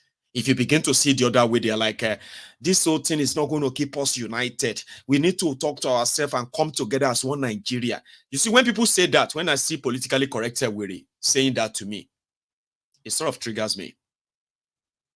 Because it's like you are just so stupid and so foolish enough that you could hide, or you think you could hide your foolishness, your stupidity behind being able to speak grammar, being able to win together few vocabularies and say, see, that's what we are. You don't get it. There is no one Nigeria. That is the first thing you need to understand. That the politically correct people who want to also gaslight you. Yeah, they do also want to gaslight you. Try to make you feel like, according to that one, by the way, according to that one, he said, that comment was like, what Femi Adesina was saying was that it is cheaper to kill Nnamdi Kanu in Kenya. But somehow, they just decided to do him a favor and kidnap him and bring him to Nigeria. And he didn't see anything wrong in that. According to him, there's nothing wrong in that. Femi is just trying to, I was like, oh, God damn it. If you are watching me right now, you that person, I can't remember your name. Why are people like that? That will tell you all these things you are saying is not necessary. Mayegun, let us all come together. We call them the unity beggars. They will tell you to ignore all of this. Yeah. I just show you some children who are victims of this failed system, right?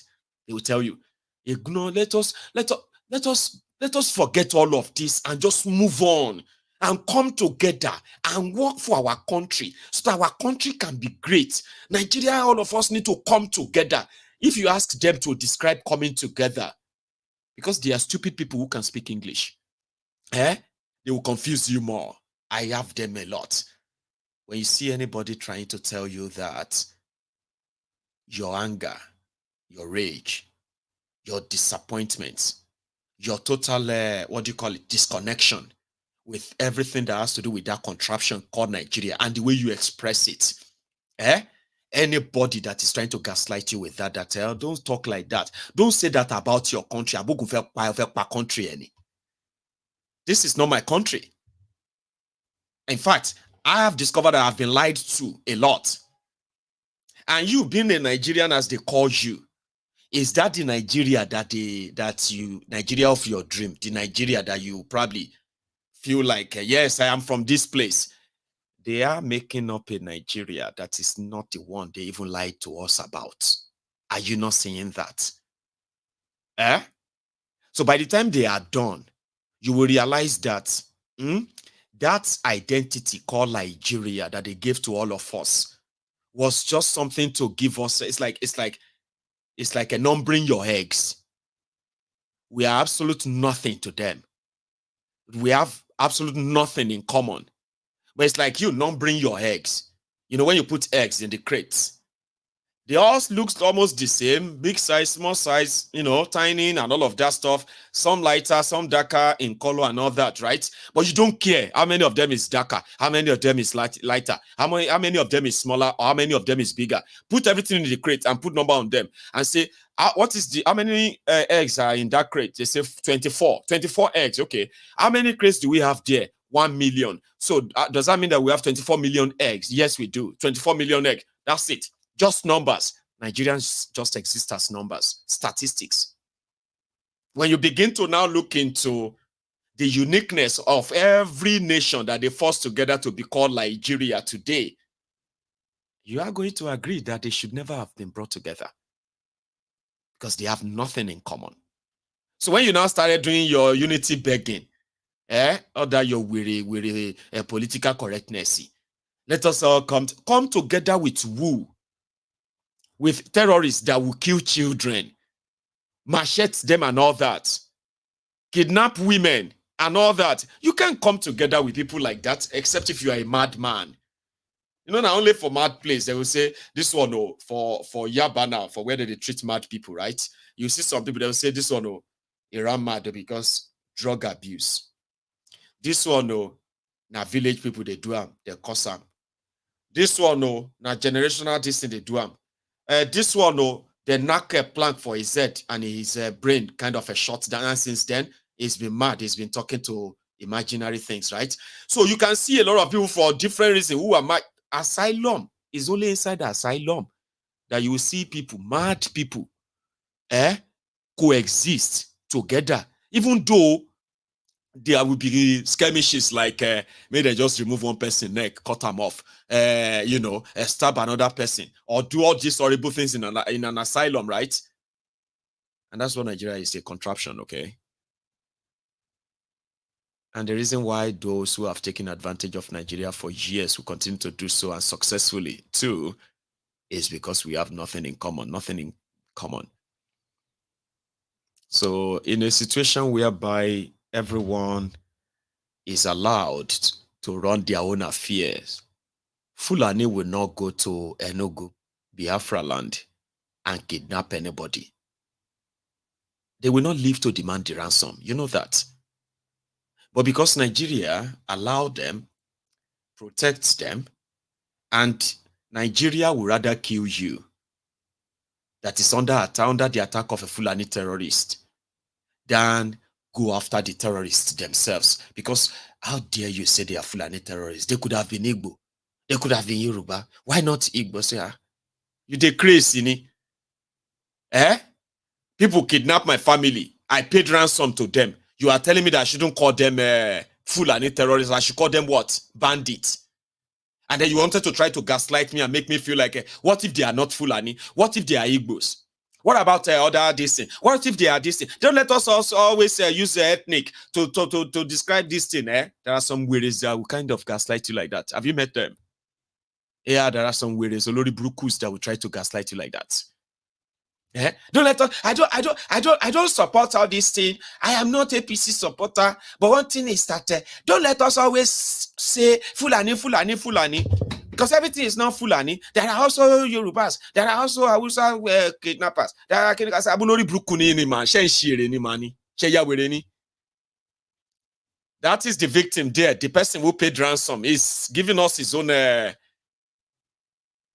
what do you call it? His testimony. And the person said, now Fulani kidnapped them, collected ransom from them, killed some of them. You, one Nigerian, you wanted to change it and say, don't. I'm not saying it's not Fulani. I'm not saying, don't get me wrong. I'm not saying it's not Fulani. I'm just saying that they can be anybody. Why would they be anybody again? Have you met those people? Like, that's the way I talk to them. When I'm just like, you will see what is safe, you will see facts, and then they will now try to twist it. And if you now say, no, I say they are Fulani, just say you don't like Fulani.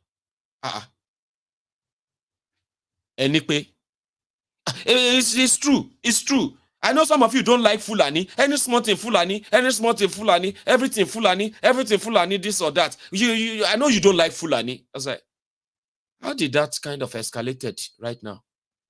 We are talking about somebody who got kidnapped. Ransom was demanded. Okay? And they paid the ransom, but they still killed the person. The people they were speaking to, who negotiated ransom with them, the people they took money to, the people who took money to them said they are Fulani. Until on social media, you are trying to kind of gaslight people not to say it that way. They did try, but it didn't work with me. Some of you are like today, like, I don't want to say. If I see, what do you call it? If I see those criminals and what they have actually, I don't need to change it. It's easier. And that's how you fight crime. So today, a lot of people who once were asking Bokwari to kill all this ESN, wipe all this IPOB out. Today, when the news broke that 4 women were kidnapped in Enugu, guess those who were asking other dumbo, stupid questions again? Typical Nigerians. Some of them Igbos too. In fact, some of them who used all of their own platforms to call for the killings of the IPOB, jailing and killing of Nnamdi Kanu. I saw them today, they started saying, where is ESN now? This is where you need ESN. I was like, which ESN? Enugu Security Network, Abewo. Eastern Security Network now. We know that Nigeria military has see people. You understand? Just look at them. They will love ESN to protect their people, especially when it is convenient for them. And they would want the Daura or Dopemu stupid service to hunt down innocent people, blame them for their politically sponsored terrorism of Eastern Nigeria. They will blame the IPOB for it. And conveniently, you two will jump there. This is why I don't understand why Nigeria did not do anything about this IPOB. You will do that again in 2027. Your 2027 is almost here. I know they vote again. I don't cut my voters card. PVC, call PVC. Very soon they go start the Kaya FIFA with you again. And guess what? IPOB will become a threat again. ESN will need to die again. Nnamdi Kanu must be killed again. And you renew that every 4 years. And it's just like that, like scripted, what have you. All of this can be prevented. They could all be prevented. There were people, over 30,000 young men and women volunteered to provide the security, much needed security, especially in the forests of the southern Nigeria, in eastern part of Nigeria, in that 5 states of eastern Nigeria. 30,000 young men and women, they gathered. Till tomorrow, they are still wondering, how did Nnamdi Kanu put that number? Where did he get those people? Where did that take place? Where did they do the training of ESN? How did he get all that number of people? When was that happen? I mean, when did that happen and all of that stuff, right? Nnamdi Kanu, under the nose of these failed criminals, Igbo politicians who wanted him dead, he came back from the assassination attempt on his life and he launched ESN. They saw it. They were shocked. How? He's not even in Nigeria. He's not even here. How did he manage to, till tomorrow? They have no idea. They now put together Ebubeagu. Shebi Ebubeagu was supposed to be like Amotekun. How come Ebubeagu is not as prompt as Amotekun that they've managed to kind of discern, by the way? Ebubeagu was commissioned to go into the forest to start looking for ESN. These guys will go into communities, okay? They will kill themselves. Politicians will kill themselves. Sorry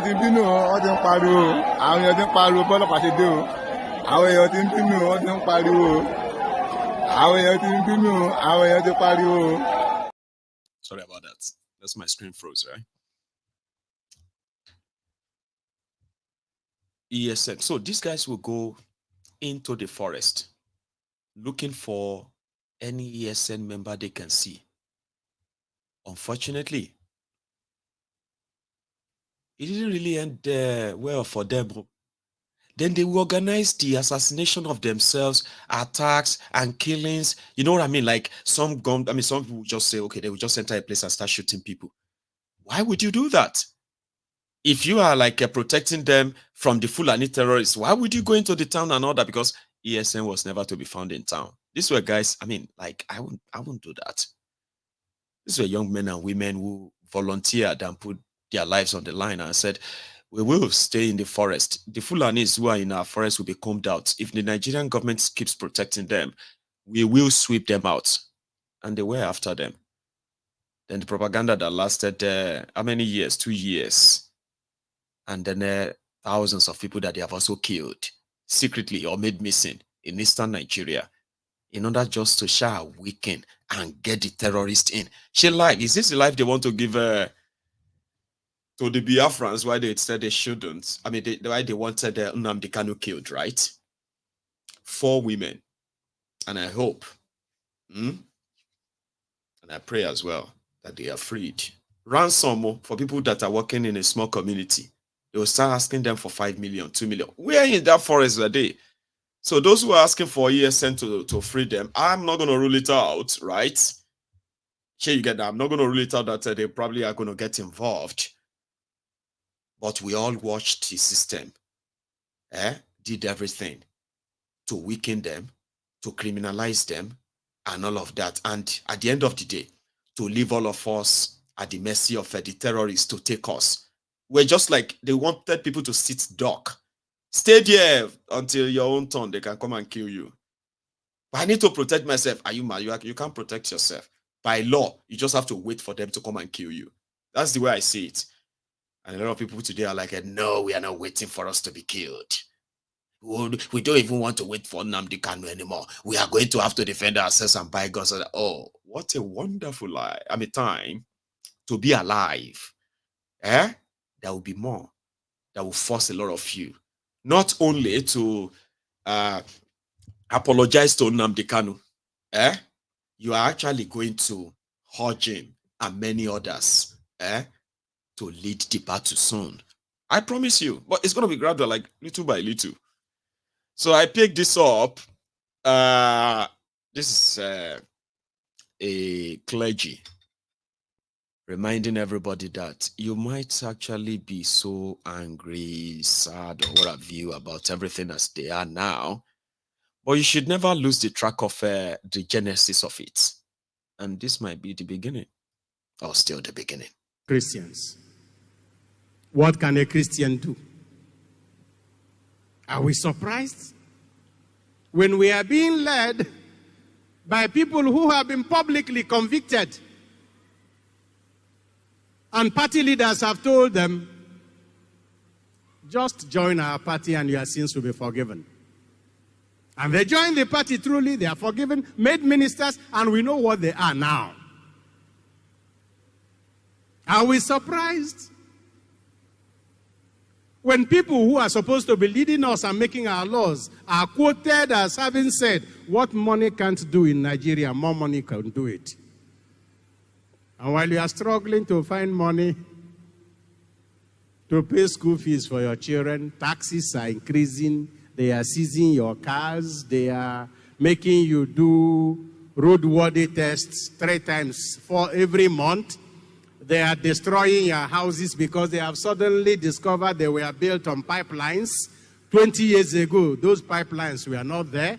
And of course, the land was not given to you by any government. They have suddenly discovered all that now. But then anytime the National Assembly takes a recess, they send tokens to their boxes. And suddenly remember, those are not tokens but mails and messages. Now, that is where we are. So what can you witness to? Shall we then sit back? It is not even an option. It is not an option because now, this is the time to understand why did this group choose the theme that tells, the passage that tells us, we are a chosen race, royal priesthood, holy nation, God's special possession, to announce his praises, he who called you out of darkness into his light. The people who were first addressed as a holy nation and royal priesthood were Christians. Anyway, looking at it from the clergy's perspective, you cannot have criminals running the affairs of the country, and then you are also complaining that things are not working. Are you trying to be funny? You dey sleep with a girl on a steady.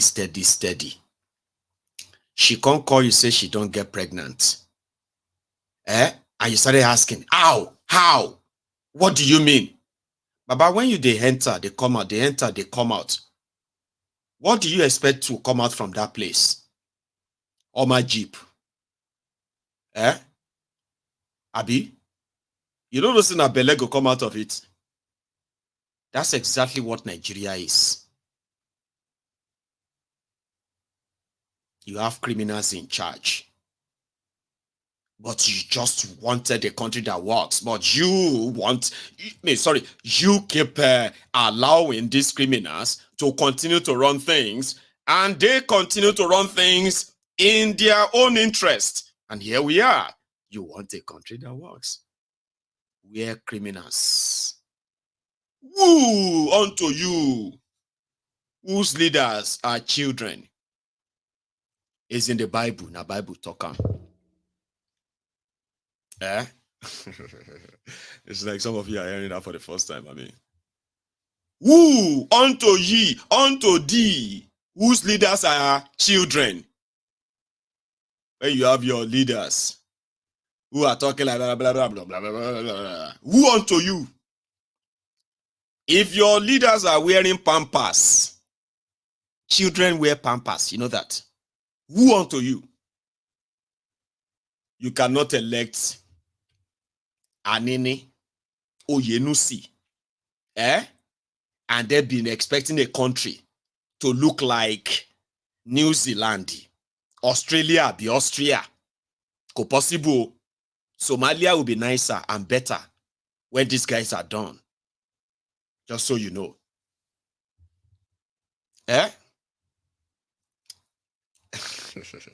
Because I know say we are all adults now, but children are here too. There are those who are grandma, grandpas who always have their grandkids around to watch Mayegun. And there are parents too. I'm just saying now, like, sure you get. That's what you tell your children. Sorry, I'll say this in Ijebu because that's how we say it too. So you get somebody pregnant. In Ijebu, we don't really have to do pregnancy test or DNA test. Not really. You see, I grew up among old people. I keep telling you that, right? Very old people. And when they want to settle pregnancy issue, and you say, I'm not the owner of the pregnancy. You are the owner of the pregnancy. You impregnated me. When you are doing it, did you not know that I'm going to get pregnant? But I'm not the only one who is doing it. There are other people doing it too. So this and that. So yeah, let's go and settle it. The elders will now call and say, Enomdo, wabobe. Endonio, wabobe. Which means you that they give, come here. You that is given, come here. Did you give her any, like, did you enter and say, yes, I did? How many times can you remember that you entered her? Just Baba, just 2 times. 2 times. 2 times. Meji. No, you know, say that one thing they turn to pregnancy, right? If you want to get pregnant round, it's only that one. No, you can do it like 100 times. 100 times. It's not accumulated and all that. Say, what's your name? Meji. It worry no more. Like I've seen that happened when I was growing up. That's how we settled the unwanted pregnancy and all of that stuff. And those couples, they lived happily after. They lived happily after. I saw them. They're like just husband and wife like that. Just like that. Peacefully. So when you are sleeping with a girl, okay, every now and then she's there. She's ready. And you are feeling like a boss. They say, Alpha, how was it today? They say, man, that's how you do all the time, you know? Then she can't call you, say she don't get belly. You call, they say, how? Why will you get belly? I say, Baba, you the mad, didn't it? You just say they play lotto, so that you put money inside the they put card inside the ATM machine. When you put your card inside the ATM machine, you expect the machine to give you money. No be so? So when you put your rod inside the what do you call it? What do you expect to happen? I'm just saying, you know, that's exactly what Nigeria is as well. You cannot be seeing your criminals from local government level to state level to federal level to all these places, and you can see them even robbing you, daylight robbery, and then you are expecting a country that has 24 hours electricity, where you have a good standard of living, where they are paying you the living wage, not minimum wage, where your children have access to standard and better education system, healthcare system. You can't have them both. That's what I'm trying to say. And don't act surprised, like person where give somebody belly on they act surprised. How can you go and get pregnant? I say, which one is how did I go and get pregnant? Did I impregnate myself? You impregnated me. How many times did I do it? One is okay. It doesn't matter how many times. Just one is okay. Just one endorsement of corrupt people to be in power is okay. Just one is okay to ruin the rest of what have you. I'm so sorry that we had to end it on that note. It's so unusual of me. Okay, I don't know even why I actually went there. You know, I've always wanted to tell you that, but I never had the chance of saying it. But I just did. But I just don't even also know why I had to. So that's why we're going to end it there. Okay. The other is that I am going to go make myself another cup of tea so that I can take calls. And that's where you can come in and add your own voice to this conversation tonight. It's been a long night. Tell me about it. So don't go anywhere, and you can go if you have work tomorrow and it's already late. But if you still want to be part of this, right? Just pick up your phone and call in if you want to. I will be back. Don't go anywhere.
Thank you very much. Oh, I already have a caller, by the way. So thank you very much there to those who have responded by going on to like the broadcast. It's so important.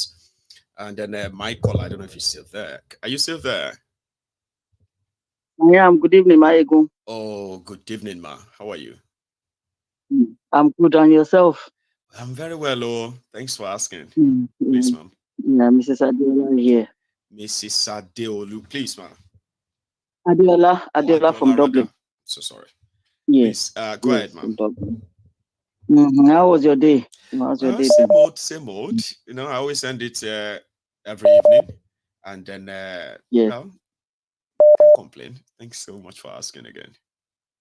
And we're happy to be here with you, and you know, being on the Temple of Truth. Thank you. So thank you so much. We really appreciate your efforts and your time. Thanks, man. For always bringing this to us. And this has always been a situation where, you know, you kind of affirm what some of us think, or what we are, you know, the message we are trying to pass, you know, because every time I'm always saying, you go and listen to my ego and you see what I'm trying to tell you. You go and watch my ego and you see what I'm trying to tell you, you know. And by the time they hear at maybe one or two, and sometimes what I do is I record you on WhatsApp and send it maybe like 2-3 minutes and send it to them, and you know, they don't have answer for me. They just like, it's true.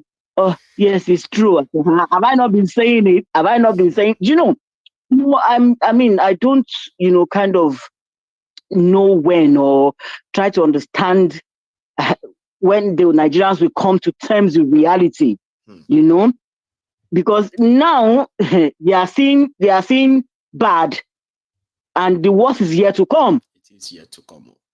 I don't know why it's difficult for them not to like. CBN governor just came out to say just word. He said the inflation is going to drop to 20% this year before December.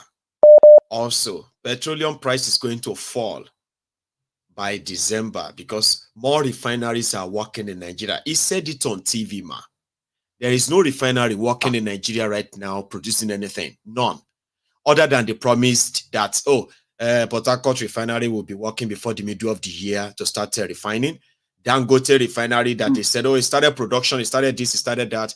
But crude oil, whether they give them, right, we never produce or refine petroleum or kerosene. So it's just going to be aviation fuel. Is it December 2024? They are saying, or December 2024 now, this December, middle of this year. The one that is 11 months away. You get that? And also, not just that, they told people, they said that Dangote refinery is coming on, does not mean the price of petrol is going to reduce. They told them repeatedly.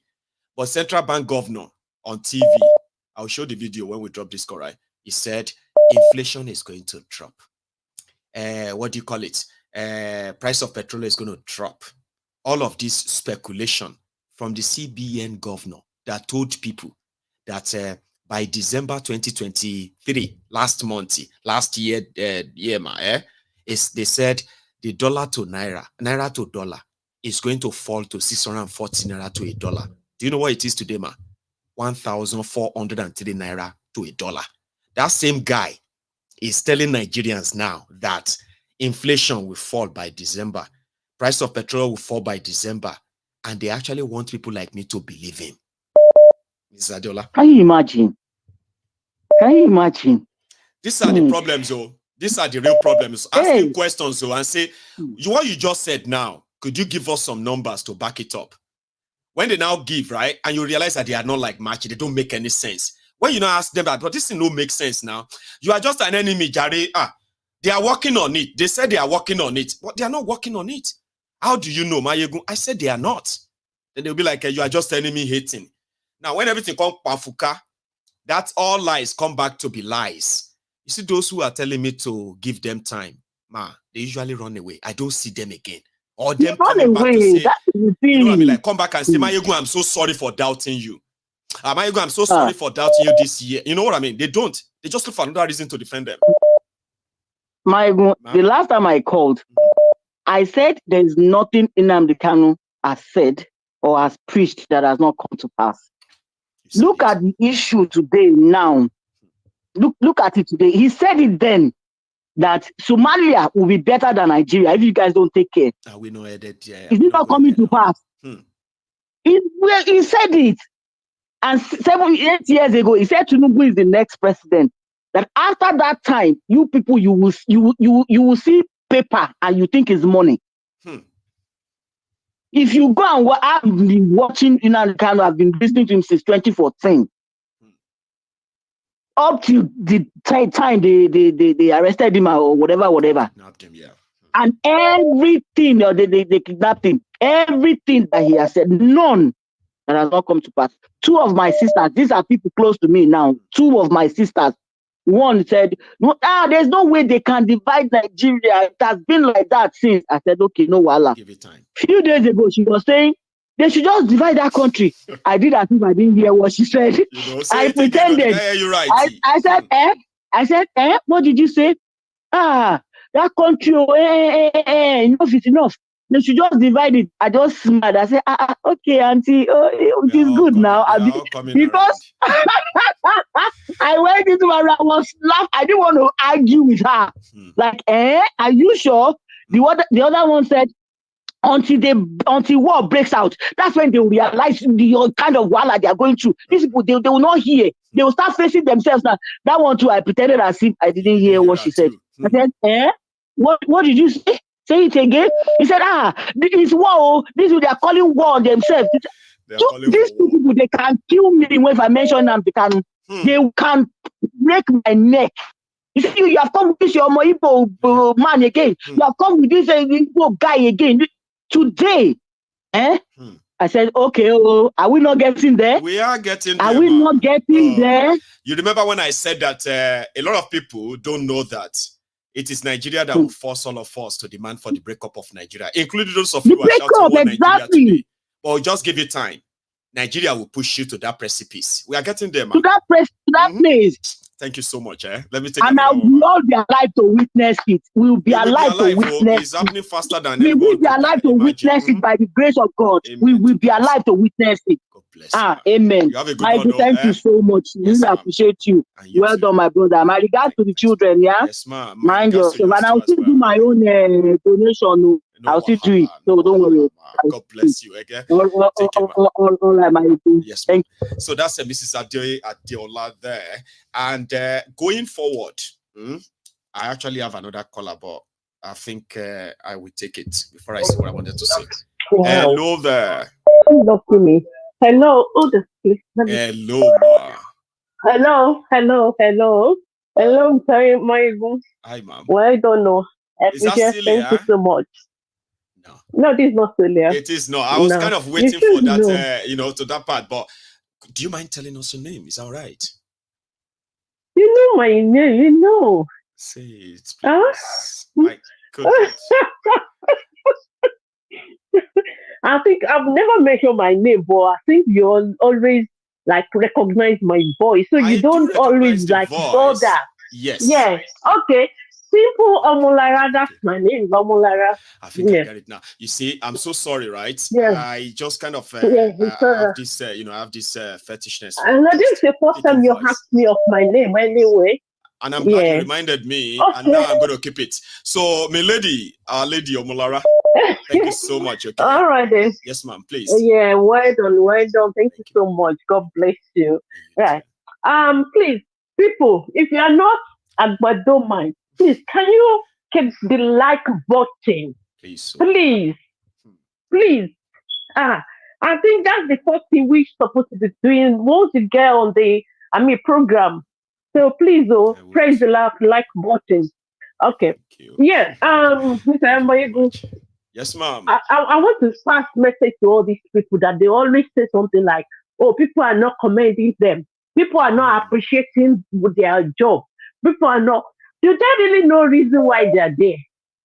I don't think. Are they just there to just see and just share money and go home? Well, at least that one is clear. They should stop pretending, making it look like they are helping anybody. So they're not helping anybody. It's like they are helping you people, masses. They are helping you, and you're not appreciating. You're not commending them at all. You believe they're giving all sorts of things. But I don't get it. It's an entitlement. I believe they gave them rule. I mean, what's the rules and the responsibilities. That's right. I think they should read it before they take up the job. It's a job. They're serving, the masses. If you're doing your job, you're not doing anybody else. They're getting paid. You're getting paid. Yeah, they're getting paid for this thing. You have not seen adverts in Nigerian newspaper. My lady, you have not seen adverts in Nigerian newspaper where state workers are thanking their governors for promptly paying their salaries in Nigeria. Exactly. Why? Yeah, I know they're doing. Why? For crying out loud. Yeah, when you're working or someone you're at your workplace or you now say thank you to your boss or he asks you like why are you thanking me? Why are you me? Exactly. Why? Why are you thanking me? What for? What did I do? I'm not doing my job. Yes, that's it. So why because we said it now, they not really comment like this. And I remember Sanwo-Olu said the same thing sometimes ago when there's was telling him like, oh, the Sylvester something, they didn't do anything. Now this is the period of, now Mohbad, and then nothing has been done really since they did it. He said it. Yeah, he said it. Then he just snapped and he said, oh, you people, you are not even appreciating what we are doing. This 100 kills me. I know. Honestly. And it was there lamenting like me and you would normally lament and say, do you know what I have done? I have been to this, I have been to that, you this song. He was lamenting like that. He said, oh, your people. He also said something like, your people burned the test center here. What do you mean your people? Yeah. He said they burned it down during the NSAS. He was pointing at that lady. They burned it down during the NSAS. So during the NSAS, they burned the one down. So they can't fix it and they can't fix it. And the way it's supposed to have one in the whole Nigeria, just they have to send the autopsy to America. They have to send it to America to do autopsy. Please, what is happening? Please, people, this country is not working. Nigeria is not working. Let's join us together. Let's just divide this country and save lives. Let's do this thing once and for all. We need to do this. Naira now is 1,000, almost 1,800. Pounds. 1,790 naira to 1 pound. Yeah, that's what I'm saying. Almost 1,800. Enjoy by me. He got it by there. Ha. 1 pound. 1 pound, 1,700. So which means before we get to June, middle of the year, 1 pound let's 2,000. You're long. What is going on? And people are still just checking. But someone said, oh, she was going, sorry, let me quickly say it. Yes, ma'am. She said she was going to walk to to a business to shop. Mm-hmm. And she said she just sat down in the car. She didn't even know how to just come off the car. Like, what is going on? That dollar is 1,004. If you are a business person, there is no way.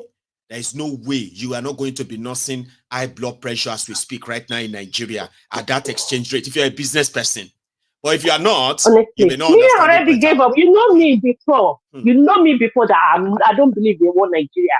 I always say it's shame that I was doing I think she didn't like it initially, but I realized that for some time now she has changed. She's been it's better with just survive. No matter how strong you think you are. Yeah, me long ago I've changed. Thank you so much. Thank you. God bless you. My regards to the family. Yes, thank now you so much. that I have been, it's like updating the software. You have updated my software and my memory about yourself better now. So I won't be doubting next time. So sorry about the earlier, all right? So you have a good one too. Okay. Thanks so much. So I have another caller. I have said something before when I told all of us here that when the criminal politicians of Nigeria are talking, they can talk. They are actors. Politicians are actors. If you want them to act like they are sad, they will do it so well that all of you can begin to start crying. Have you seen where politicians are pretending to be crying? And then their what do you call their aides, their PAs, SC, and all of their loyalists, they will also pretend to be crying. Oh, Atiku is crying. Oh my God, Atiku. Oh, I don't like seeing Atiku cry. Oh, Peter B and all of that. You know that thing? Politicians they are like actors. Don't ever forget that. Whether good or bad, sure you get, they can act. That's one thing about Nigerian politicians. But hang on, let me take this. Hello there. Michael, good evening. This is Kalu from London. From London. That's Kalu, my brother. Yeah. How are you tonight, sir? I'm fine, thank you. And yourself? Well, very well. Thanks for asking. And the weekend is almost here too. So please. Yeah, I'm just calling. Yeah, hope you and the family and everybody's looking fine. Yeah. Very well. Thanks so much for asking. Go on. Yeah, thanks for keeping us up to date, obviously, with our in diaspora. Yeah, I'm just gonna be quick and analyze. Just go on now. I'm gonna be quick and analyze a different segment of what is happening at the moment. Yeah. Yes, sir. People like you raise an issue about all the governors saying thank you to Tinubu whenever they win their court cases. What people have forgot to realize is the Tinubu judgment needed to be justified by making sure all the other subsequent judgment align with his own judgment to avoid a review of his own judgment.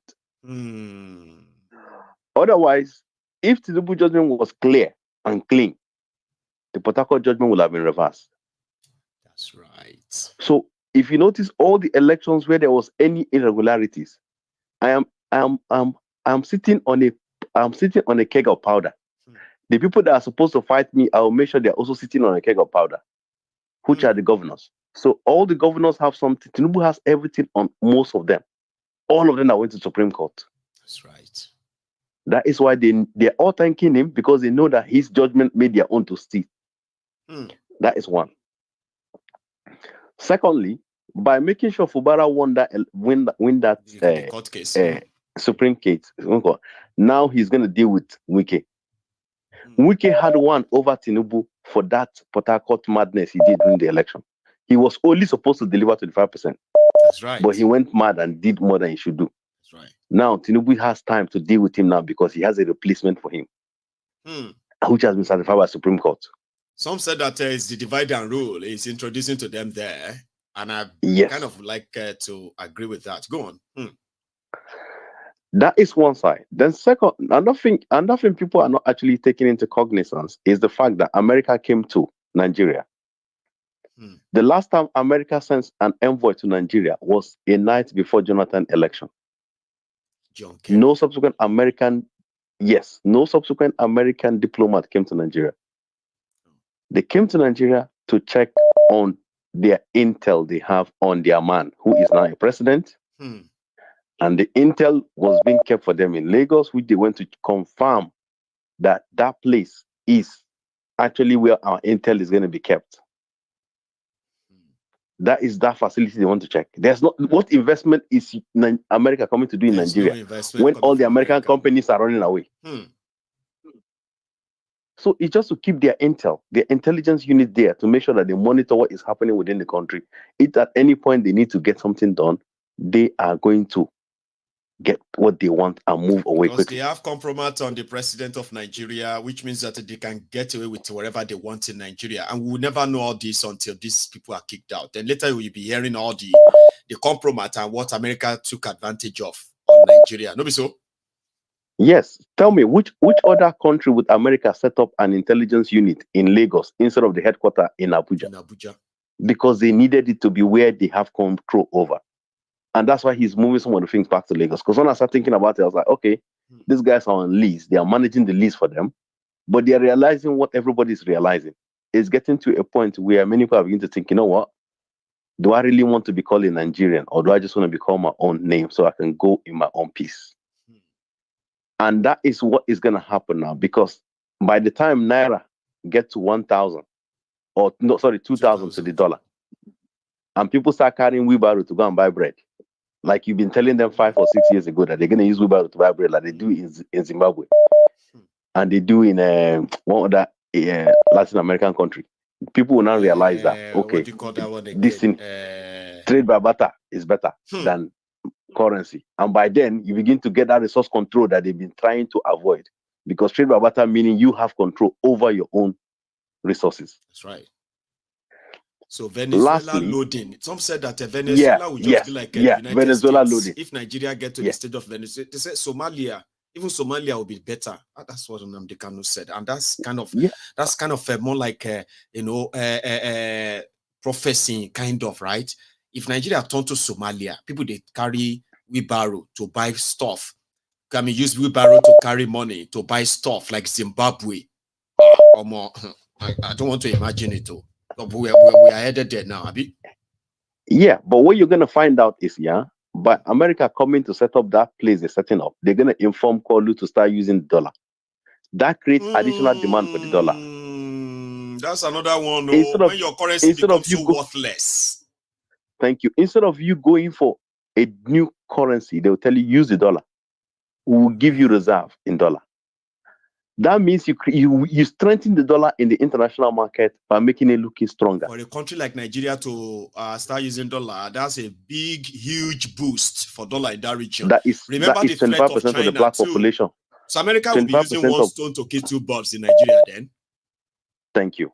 Wow. And they will influence the demand for their own dollar. Wow. And that is why the CBN, now I'm beginning to understand the logic behind the CBN being moved, some operational unit being moved to Lagos. That is how I look at it. That's my own perspective about it. And see, because they want to damage the currency to a point of view, I have to say. But continue, because they want to damage our own currency so that we start using their own currency. And if we use their own currency, there is no need to convert the naira to get the dollar for the politicians. They already have the money already. Nigeria constitutes 25% of global black population. 25% of global black are using your currency. That is a demand massive. You don't even need to bother about. That's massive. So you created a market for a currency that never existed before. Then if you look at it, when you said they're saying, the CBN governor was saying that they're going to start, inflation is going to drop. Inflation will never drop in Nigeria because the driver of inflation is spending money without productivity. Without production. Until productivity pick up, and the only place you can produce in Nigeria at the moment without electricity is farming. And the people that have been farming for years and years are being killed by Boko Haram. Yeah. And the Boko Haram, nobody's protecting them. When they take up arms to defend themselves, they cannot do anything. So what is happening is you continue to drop until you fall into that trap. Wow.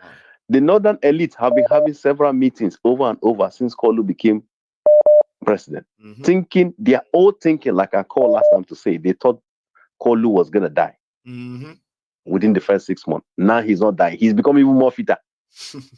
He's waving hands. He's doing everything. They're like, wait, this guy don't sell us boo-boo. Don't go. And I don't blame him because he did what he has to do to win. Now they're having the first time I saw Sultan of Sokoto come out. How many times have you seen Northerners complain about any movement? When Sirika moved all those things from Lagos to Abuja, did any Western no one from the southern Nigeria? I didn't even hear group came out. I can't even remember if that was an issue then. I didn't even know it happened. To be honest with you, until now, I didn't even know it happened. When they moved the capital from, maybe it's just one of those headlines that you read and be like inconsequential. Let me go read something else. Yeah. When they moved the capital from Lagos, when they moved the capital from Lagos to Abuja, Abuja was a virgin land. On whose basis? Who signed the agreement?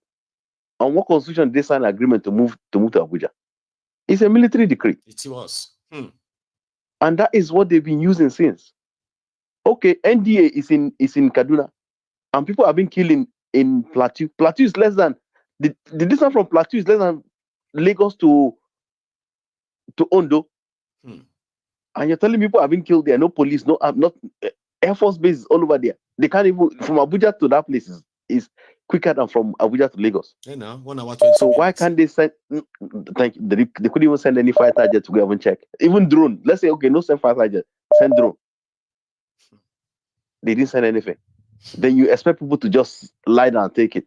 It's gonna get to your what you people have been saying. Yeah, even though I didn't support it before, I don't believe in it, but it's getting to your point where everybody you're talking to in Nigeria is talking about when is the division gonna start. Like everybody's getting to a point where they're asking, okay, they're not having a date in their head. A lot of people can't even talk much anymore. They're just, you know what? I'm just tired. I just want them to let us just break this country. Let everybody just go their way. That is the frustration people are expressing these days, Papa. If we're not careful, the next election is going to be a case of people don't get date for their head. People don't get date for their head, but the date nobody don't confirm and say make it start because. For example, Meiti Allah declared their own army a couple of days ago. The same army that Amoteku brought out, and every the stupid Malamu, what was his name, came out and started complaining. The same thing that Nnamdi Kanu tries to do. Everybody started crying. But they march. They march with military people following them. Yes, protecting Isn't them. Is that the height of hypocrisy? It is so. Some said it then is 2 days later, this thing happened in Plateau. Or impunity. I said it's everything. Okay. All of the above. Then 2 days later, this thing happened in Plateau. Where are those so-called Meiti Allah people not going to guide those people? So they say they're going to guide everybody. My brother. Anyway, let me not take much of your time. No, you have done so well. I appreciate talking to you. I have to say thank you so much. Okay. For joining us on that. Okay, thanks a lot. Right. So I am going to take another one. I've got I don't know if this is I got Charm. How are you tonight? Hi. I'm fine, thank you. Good evening. Good evening to you. Thank you. So you've been following the chart since, right? Not really. No, okay. I've just been I listened to the show yesterday, to your session yesterday. And again, you brought up my name, and somebody else has used the same name again today. I mean, for goodness sake. You are already famous in the temple, and that is expected. You see, there are those you call the temple workers. These are people who, after everybody listen, they also want to add their own views to it to make it more and more interesting. So you guys are famous, yeah? And I bet that you all have a community on that YouTube in particular. I am going to be one of these days there and be with everyone one day. Okay. The YouTube chat is a whole different dimension, vibe on its own. You know, you have like Martinelli, Ade Williams, they keep it going. You know? I can't keep up even, you know. That's grand. So Charm, you want to be part of it? So I've listened to the show, and in fact, I wasn't really intending to call, but I just have to commend the previous caller. I think he really, really has thought some things, you know, out. And it doesn't really make it easier listening to him say all of these things, because that should tell us clearly that we have a bigger problem.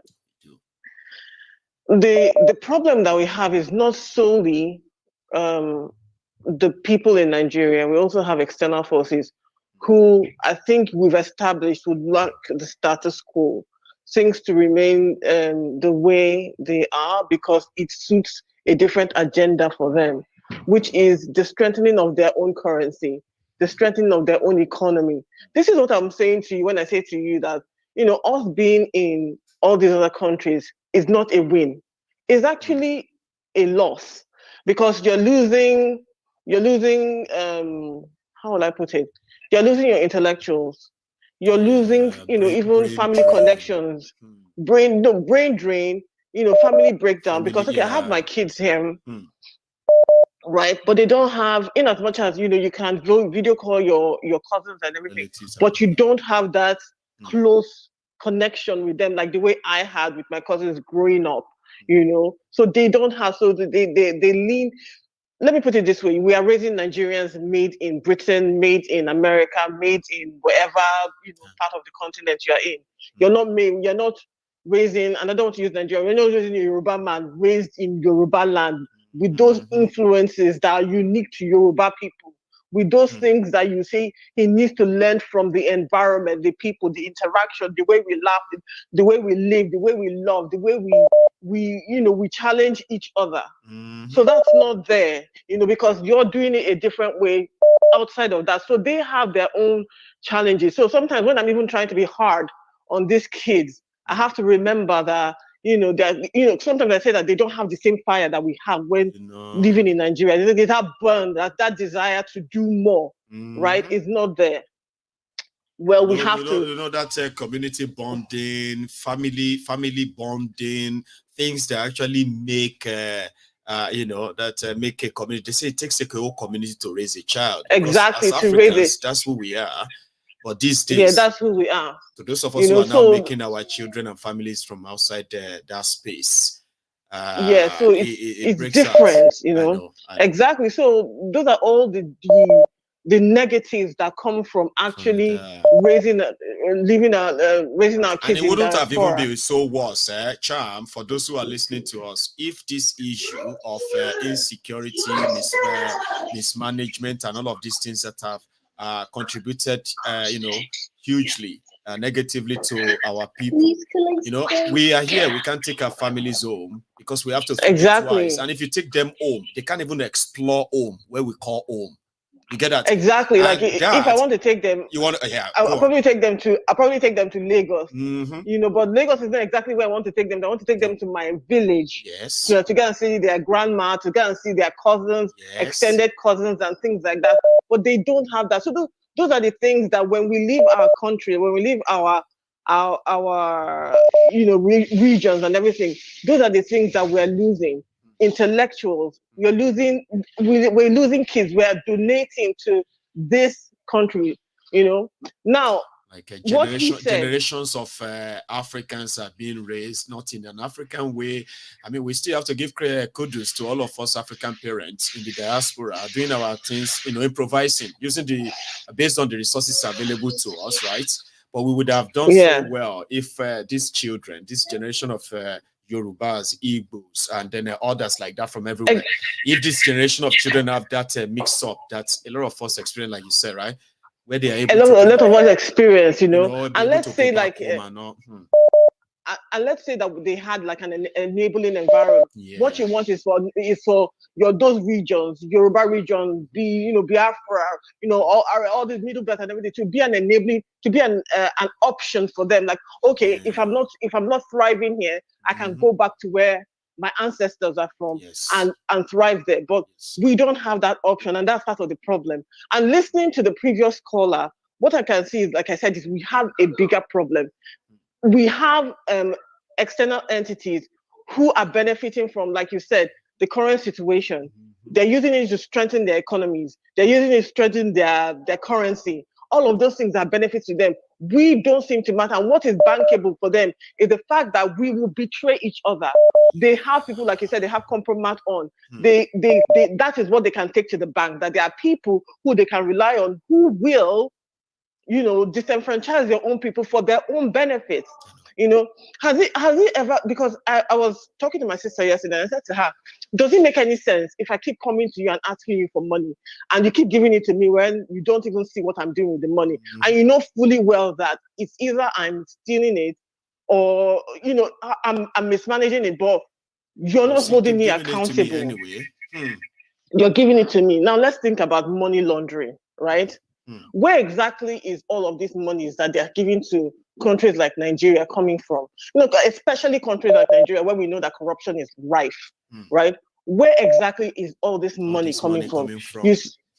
That they're freely giving to countries like ours? I suspect, I have no proof, I don't have the manpower, neither do I have the resources to actually investigate these things, but this is a massive scam and a massive money laundering operation that we have going on here with all these countries, with all these entities, these lenders that we just have no idea the ridiculous interest that they are adding, which are continually put to put the member countries who they are giving this money to.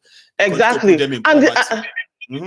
and they have such a how do I put it, a high level structure, because even as we're cleaning this, as far as I'm concerned, dark money, dirty money that we don't know where they're getting from, they're making money. They're making interest on it. Yes, we're leveraging on, like you said, with oil of what 12 billion, right? We're taking a loan. It's collateral for a loan of 3 billion. Yes. Does that make any kind of sense? So they're making. So these guys is a great deal. They know Nigeria will not pay. Exactly. They are just going to wait for a few years and start taking the crude oil. That's it. And start taking the crude oil. So now we've cleaned their dirty money, right? We've cleaned their dark money where we don't know where it's coming from. Because again, remember I said to you that things like the sale of things like illegal organs, right? Illegal sex trafficking, all of those things. Traffickers organ trafficking and things like that. You're looking at sales of over $3 trillion. Dollars industry. Who is going to clean? Because before somebody uses that money, somebody has to clean it. So this is my own suspicion. Like I said, I do not have any concrete evidence. But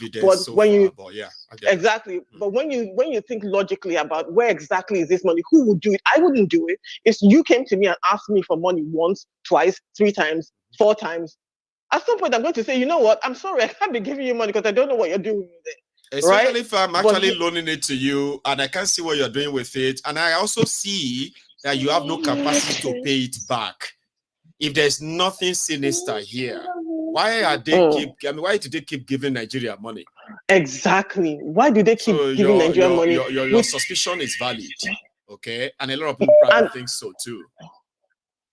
Do you know what? Listening to you, like I said, it has opened my mind. It has made me really start to think things critically and try to look at things from an outside of the box type of way. We have to read beyond headlines.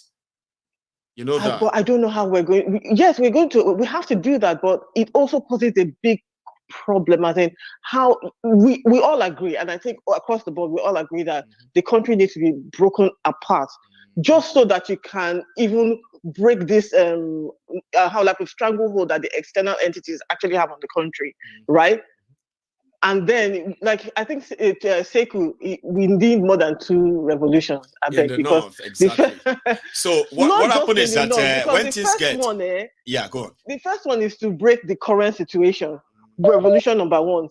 Revolution number 2 is when you did leadership. That's the second revolution, because you can't have the same people that we suspect they have compromise on, because the cycle continues. So that's another one that needs to take place. I know.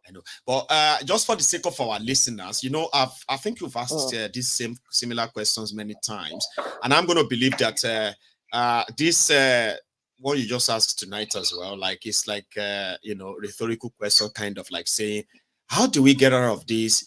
How do we do this or that? How do we get the revolution and all that?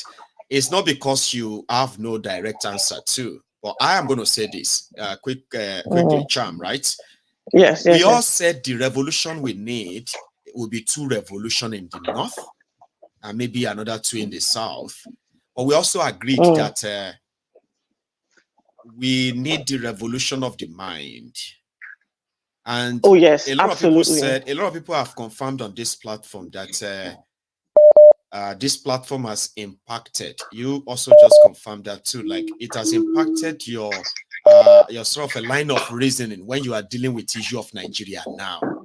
Now you pay attention, critical attention to a lot of things now. And then you ask more questions now, even if they are not going to give you answers. But you always have questions now, right questions to ask. Now, you see, when we begin to have population that are as, educated and as well-informed as yourself, you know what that does to people?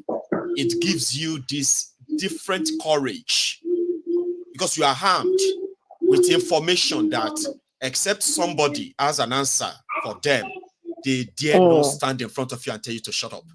Now, when you have that kind of, when you are armed with that kind of information or that kind of courage, now imagine that in large numbers. When you have, for example, you have about 10,000 people who come out with that same mindset, and you are there, and you are addressing them, and the way you are talking, there are like another 10,000 people like yourself who can always talk like you, even if they take you away. Another will join there and continue exactly what you are saying.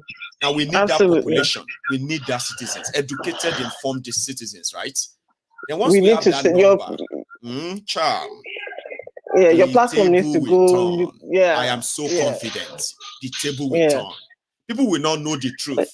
and remain in darkness. You see, a lot of people are also kind of confused. We are living in a superstitious world, Nigeria, where superstitions, makeups are believed than facts. But it is all because a lot of people are so kind of lazy to follow the story, follow the money. You are beginning to do that now, and I bet you love it. Because the more you discover, the more angrier you become, yeah? Now imagine yourself the way you feel towards all this information you have. Imagine yourself in 10,000 places. So you can then begin to understand where my own, what do you call it, optimism is coming from. That's why I said the part we are going through right now is the revolution of the mind. There will be a physical one. Charm. The waking up of worry. the people. We will get there. It's so disappointing, disappointingly slow. It's taking forever. Mayegun, you always said that. I said, I know it is disappointingly slow, but are we making any progress? Yes, we are. There's progress. Is it enough? Not yet. Go on, Cham. Yeah, I mean, not a lot to add. I will, maybe continue along this line of the same optimism that we're waking up hearts and minds. And hopefully we gather more momentum. We have more getting people. there. It's only one single mistake they will make. I've said this before on this platform. Okay, I said they have done worse. They have done a lot of horrible things that we believe that they are untouchable. They cannot, anybody can do. See, Charm, when people are ready. I'm talking about, when I say ready, I'm talking about when they are already, when they are armed with the right information, the information that gets them so annoyed that how did we take all this bullshit this long, right? If it just been at Tinubu go enter driver's seat of the presidential car, something that has never happened before, right? They will just say, if Tinubu enter the driver's seat, he can't drive and can't hit gates. Somebody will now say, can you see how Tinubu crashed 1 million naira car? The car. I say, these people must go today. They crashed a car. I say, wait, are you mad because they crashed a car? No, I'm mad about a lot of things. This is the final one. They say Nigerians are protesting because their president crashed a car. I say, what? What? Exactly. But that's the country where they have been killing them. They never I say, well, that's it. They just one single mistake can turn the whole thing. But we need people's mind and brain to be available so that they will no longer be manipulated again as they are jumping from this frying pan. They will end up in another inferno. It's so important. Absolutely, just to close lastly, really, you're right. I've wasted our time already, but it's worth it. I'm glad we're having this chat, okay? So we are not using time this evening. Go on. Yeah, that's freeing of the mind, because that will protect us from subsequent people that whom they might find compromise. Let's say everything works well. Exactly. So that would once we're able to identify such a person that is working against the interests of the people, you say, okay, no, enough of you. We don't need your likes, and that takes, like you said, that the renewing of the minds of people. So, again, kudos to you and the work that you are doing. Cham, this is the toughest. Okay? To call out and say, hey, let's go is the easiest. You get that? Okay. This is the toughest. The ones that people gives themselves the reasons why they will say, we don't want this life. We don't want this kind of life. We deserve better. That's the toughest job. But we will do it. We are doing it. But it has to be done. It has to be done. Thank you so much, Cham, right? Thank you, Michael. Well done. The curtains tonight with that beautiful chat I just had with you there. And say me well to the kids, okay? And the family. Same here. Bye-bye. So I am going to draw my curtains here. And again, as people have told me severally in the past, Michael, just please don't stop, okay? Because you might not have a clue what this voice does in the brains and the minds of those who kind of take their time to listen to your analysis, compare them, and then they will sit on their own to kind of, ruminate on them, sort of think over what they have heard on Mayegun's Diary Political. They drop those, they believe, I'm not interested in that one. But there's no way you'll be on Mayegun's Diary Political and you will not have at least one thing that will keep you up, few more minutes, if not hours, after watching Mayegun, because you can see yourself in every frame of the scenario that could happen to you. Even though it's not happening to you, it's happening to other people, but it could happen to you. Now, if you now compare that scenarios and say, I would never want that to happen to me, then you realize that you have a call. and you must answer. It's called clarion calls. Your mind is ready. Your mind knows what is wrong from what is right. Your mind knows what should be done. Now, we will now get to the part where your brain, your body and your everything will now follow suit. Now, until then, I will continue to do this my thankless job. I mean, I've been thanked many times by wonderful people all over the world for this token, okay? However, in my mind, you don't really hold me any thanksgiving. You don't hold me any, no. Because you see, if I don't have the resources to fight, to fight the oppressors in a way, but I do have resources. And if this is the little I can do and contribute to enlighten the people whose lives will be in danger due to this bad governance and then a failed system that is intentional, it is deliberate. Now, if this is what I can contribute to the minds of those that will likely become victims of Nigeria, and if that's all I have to contribute, I will do it diligently. I will do it religiously. And if it's only one soul I am able to save at the end of the day, I'm just going to rely on what the posterity will say about me. So now if we can replicate this in every soul that hear my voice every now and then our journey may not be as far as a lot of people are making us to believe. It is possible. It is doable. We can be free from the shackles of these career criminals, and inside this contraption where we have this clash of a civilization, the ones that has been claiming the lives of our own population. Now, when you go around left, right, and center, and somebody says, what is the future of Nigeria? It is the breakup of Nigeria that is the future of Nigeria. It is to save lives. So if you don't understand it now, I understand you. You will understand. And you know what? Nigeria will make you understand. It is just a matter of time. So thank you so much, everyone, for your time. And I'm so sorry that we couldn't take too many calls. We will take them some other time, okay? But before you leave tonight, remember, you can still like the broadcast, share it, subscribe to my channel if you haven't, and then set your notification on so that when my ego is live, you will be told. I'll see you some other time. Good night.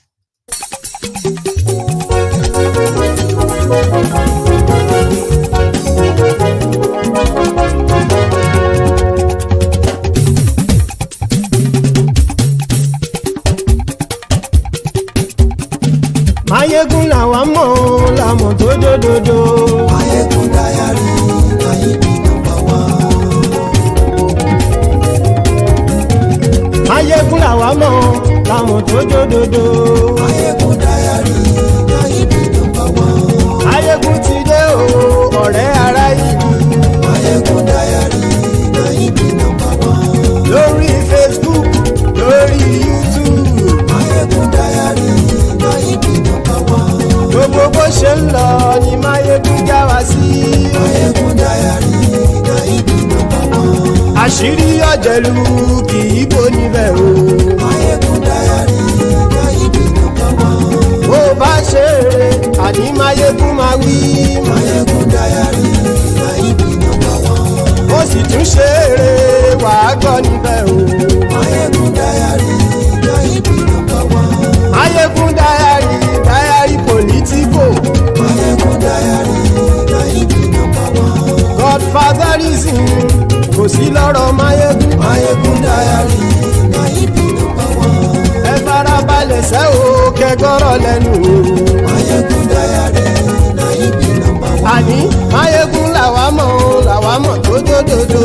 Mayegun dayari Mayegun number one.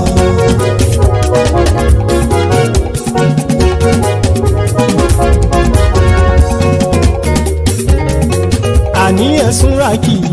Mayegun ti dé. Mayegun ti dé. Ọ̀jẹ̀lú ẹ̀sùn rákì. Mayegun ti dé. Àní ẹ̀sùn rákì. Mayegun ti dé. Lórí Facebook. Mayegun ti dé. Àní ẹ̀sùn rákì. Mayegun ti dé. Lórí YouTube. Mayegun ti dé. Àní ẹ̀sùn rákì. Mayegun ti dé. Bọ́ bàbá gbé wúrẹ́.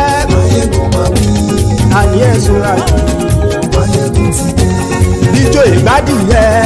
Máyégún máa wí. Àníyàn sọ́ra yìí. Máyégún ti dé. Bí pẹ̀sìdó bá rúfin o.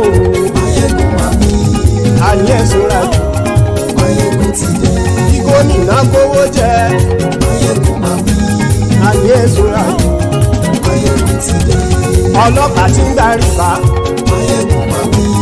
Àníyàn sọ́ra yìí. Máyégún ti dé. Aṣòfin tí ń rúfin o. Máyégún máa wí. Àníyàn sọ́ra yìí. Máyégún ti dé. Òkúra olóṣèlú. Máyégún máa wí. Àníyàn sọ́ra yìí. Máyégún ti dé. Ọ̀jẹ̀lú ẹ̀sùn ràgì. Máyégún ti dé. Àníyàn sọ́ra yìí. Máyégún ti dé.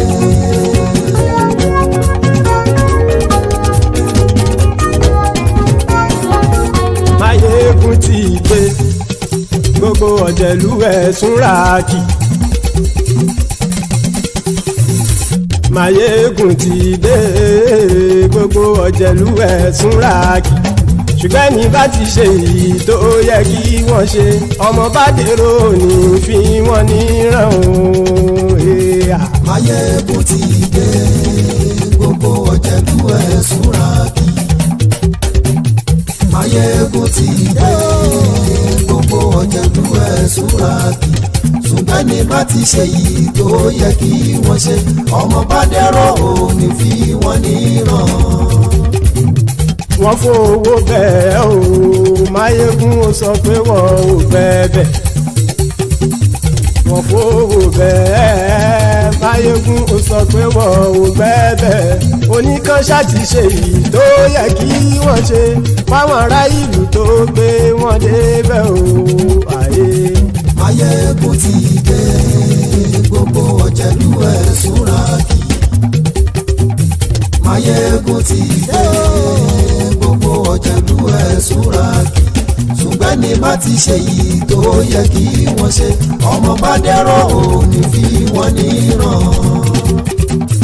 Kì máa yí ṣeré, ọ̀rọ̀ yìí kì í ṣẹ̀fẹ̀. Kì máa yí ṣeré, ọ̀rọ̀ yìí kì í ṣẹ̀fẹ̀. Ẹni bá ti lè lẹ́bọ̀ lẹ́rù o, ọmọ bá dèrò kàṣàyè tú wọn síta. Máyégún ti dé. Gbogbo ọ̀jẹ̀lú ẹ̀sùn ràgì. Máyégún ti dé. Gbogbo ọ̀jẹ̀lú ẹ̀sùn ràgì.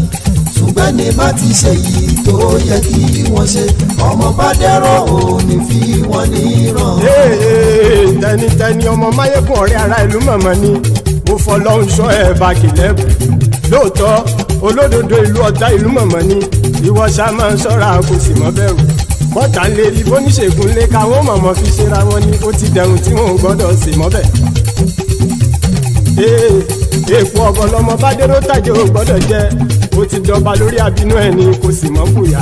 Àìsíwọ́lu ní ẹnìkẹ́ ìgbódì ẹyin lábàrá o, ó kó ẹni tó bá dán o àkàmù. Máyégún ti dé. Gbogbo ọ̀jẹ̀lú ẹ̀sùn ràgì. Máyégún ti dé. Gbogbo ọ̀jẹ̀lú ẹ̀sùn ràgì o. Ẹni bá ti ṣe yìí tó yẹ kí wọ́n ṣe, ọmọ bá dèrò òní fi wọ́n níran o. Máyégún ti dé. Gbogbo ọ̀jẹ̀lú ẹ̀sùn ràgì. Máyégún ti dé. Gbogbo ọ̀jẹ̀lú ẹ̀sùn ràgì. Ṣùgbọ́n ní bá ti ṣe yìí tó yẹ kí wọ́n ṣe, ọmọ bá dẹ́rọ̀ ò ní fi wọ́n níran.